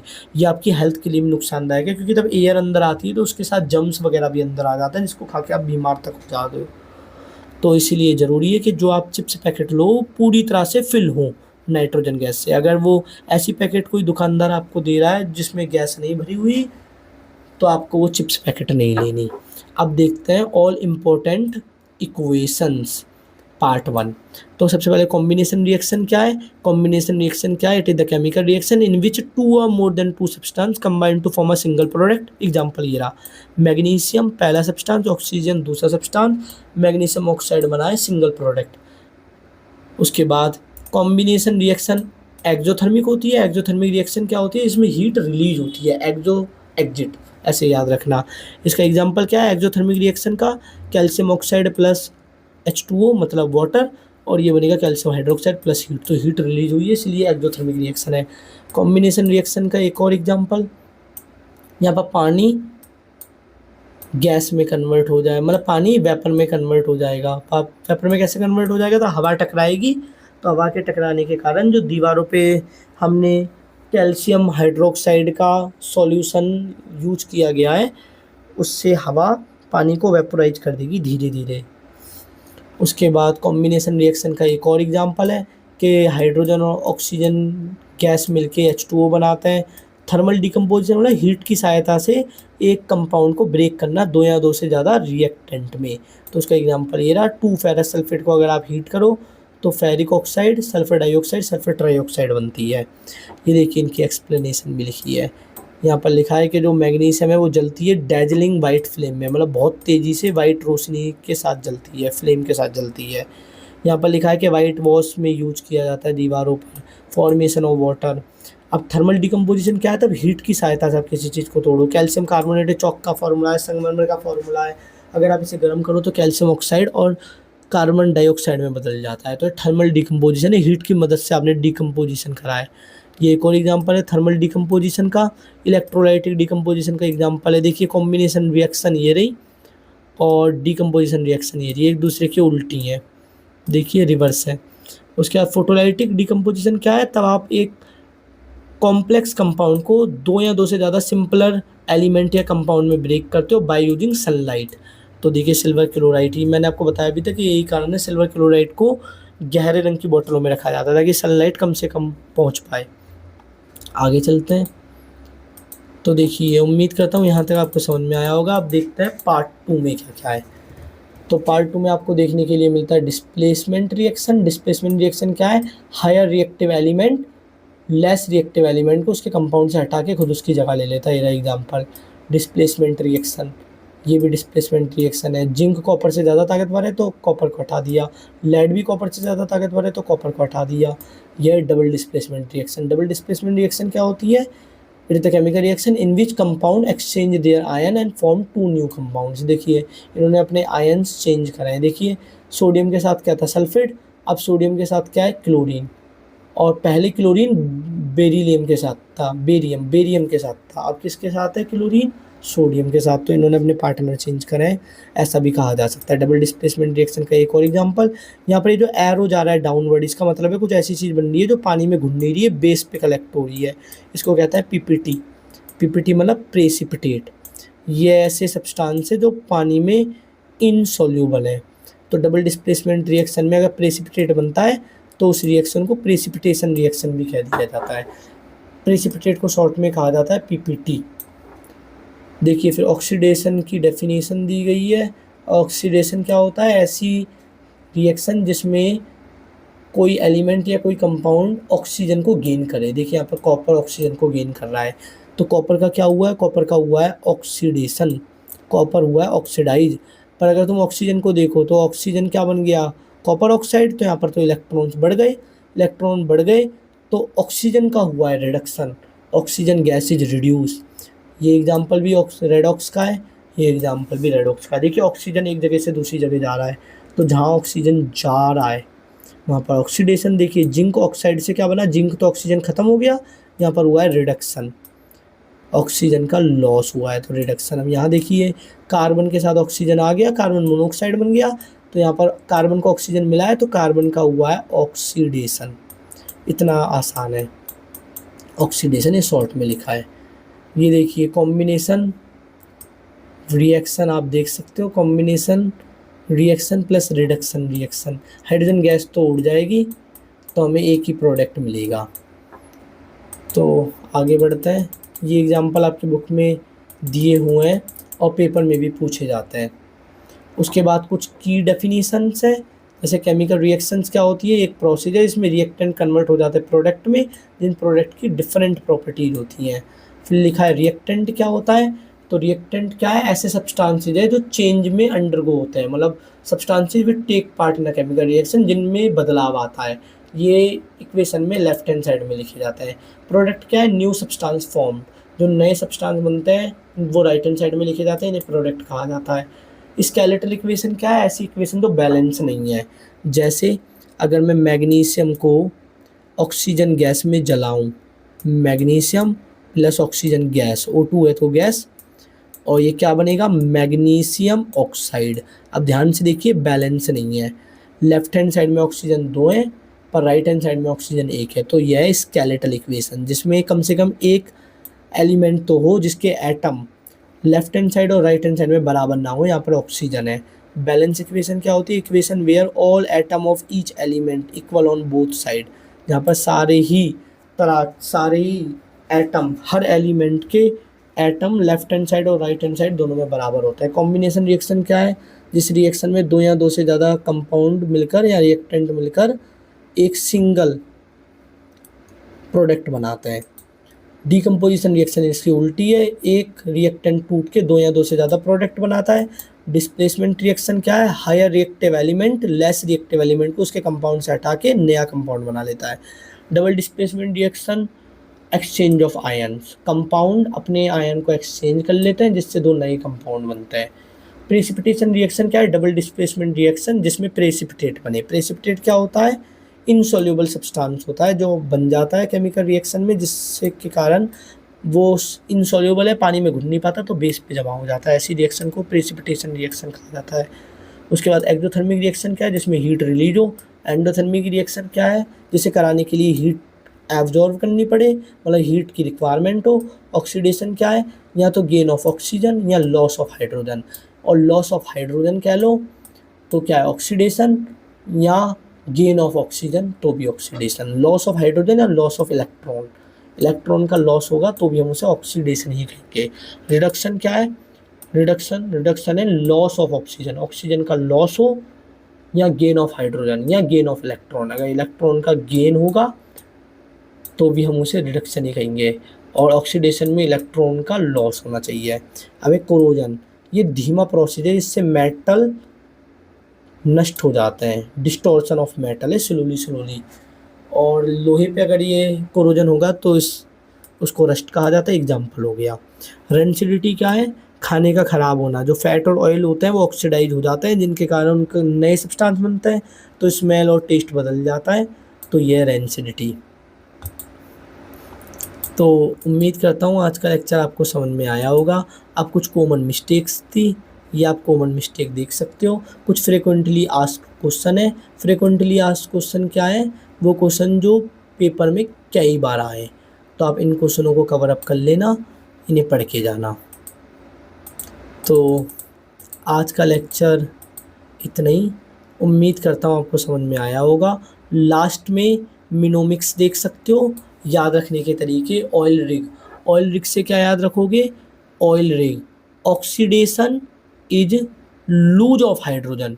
ये जो निमोनिक्स है ये किसके लिए है, ये हाइड्रोजन के लिए है। Reduction is gain of hydrogen, gain of hydrogen कह लो या गेन ऑफ इलेक्ट्रॉन कह लो, इलेक्ट्रॉन हाइड्रोजन के लिए सिमिलर लाइन है कि oxidation is lose of electron, reduction is gain of electron. यहाँ oxidation is lose of hydrogen, reduction is gain of hydrogen. और जो हाइड्रोजन के लिए उसका उल्टा ऑक्सीजन के लिए।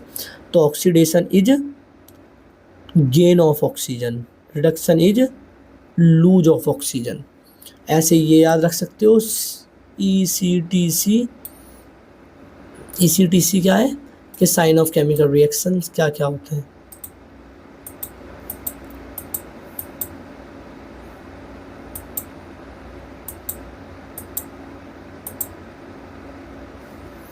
तो उम्मीद करता हूँ आज का लेक्चर आपके लिए अच्छा रहा होगा।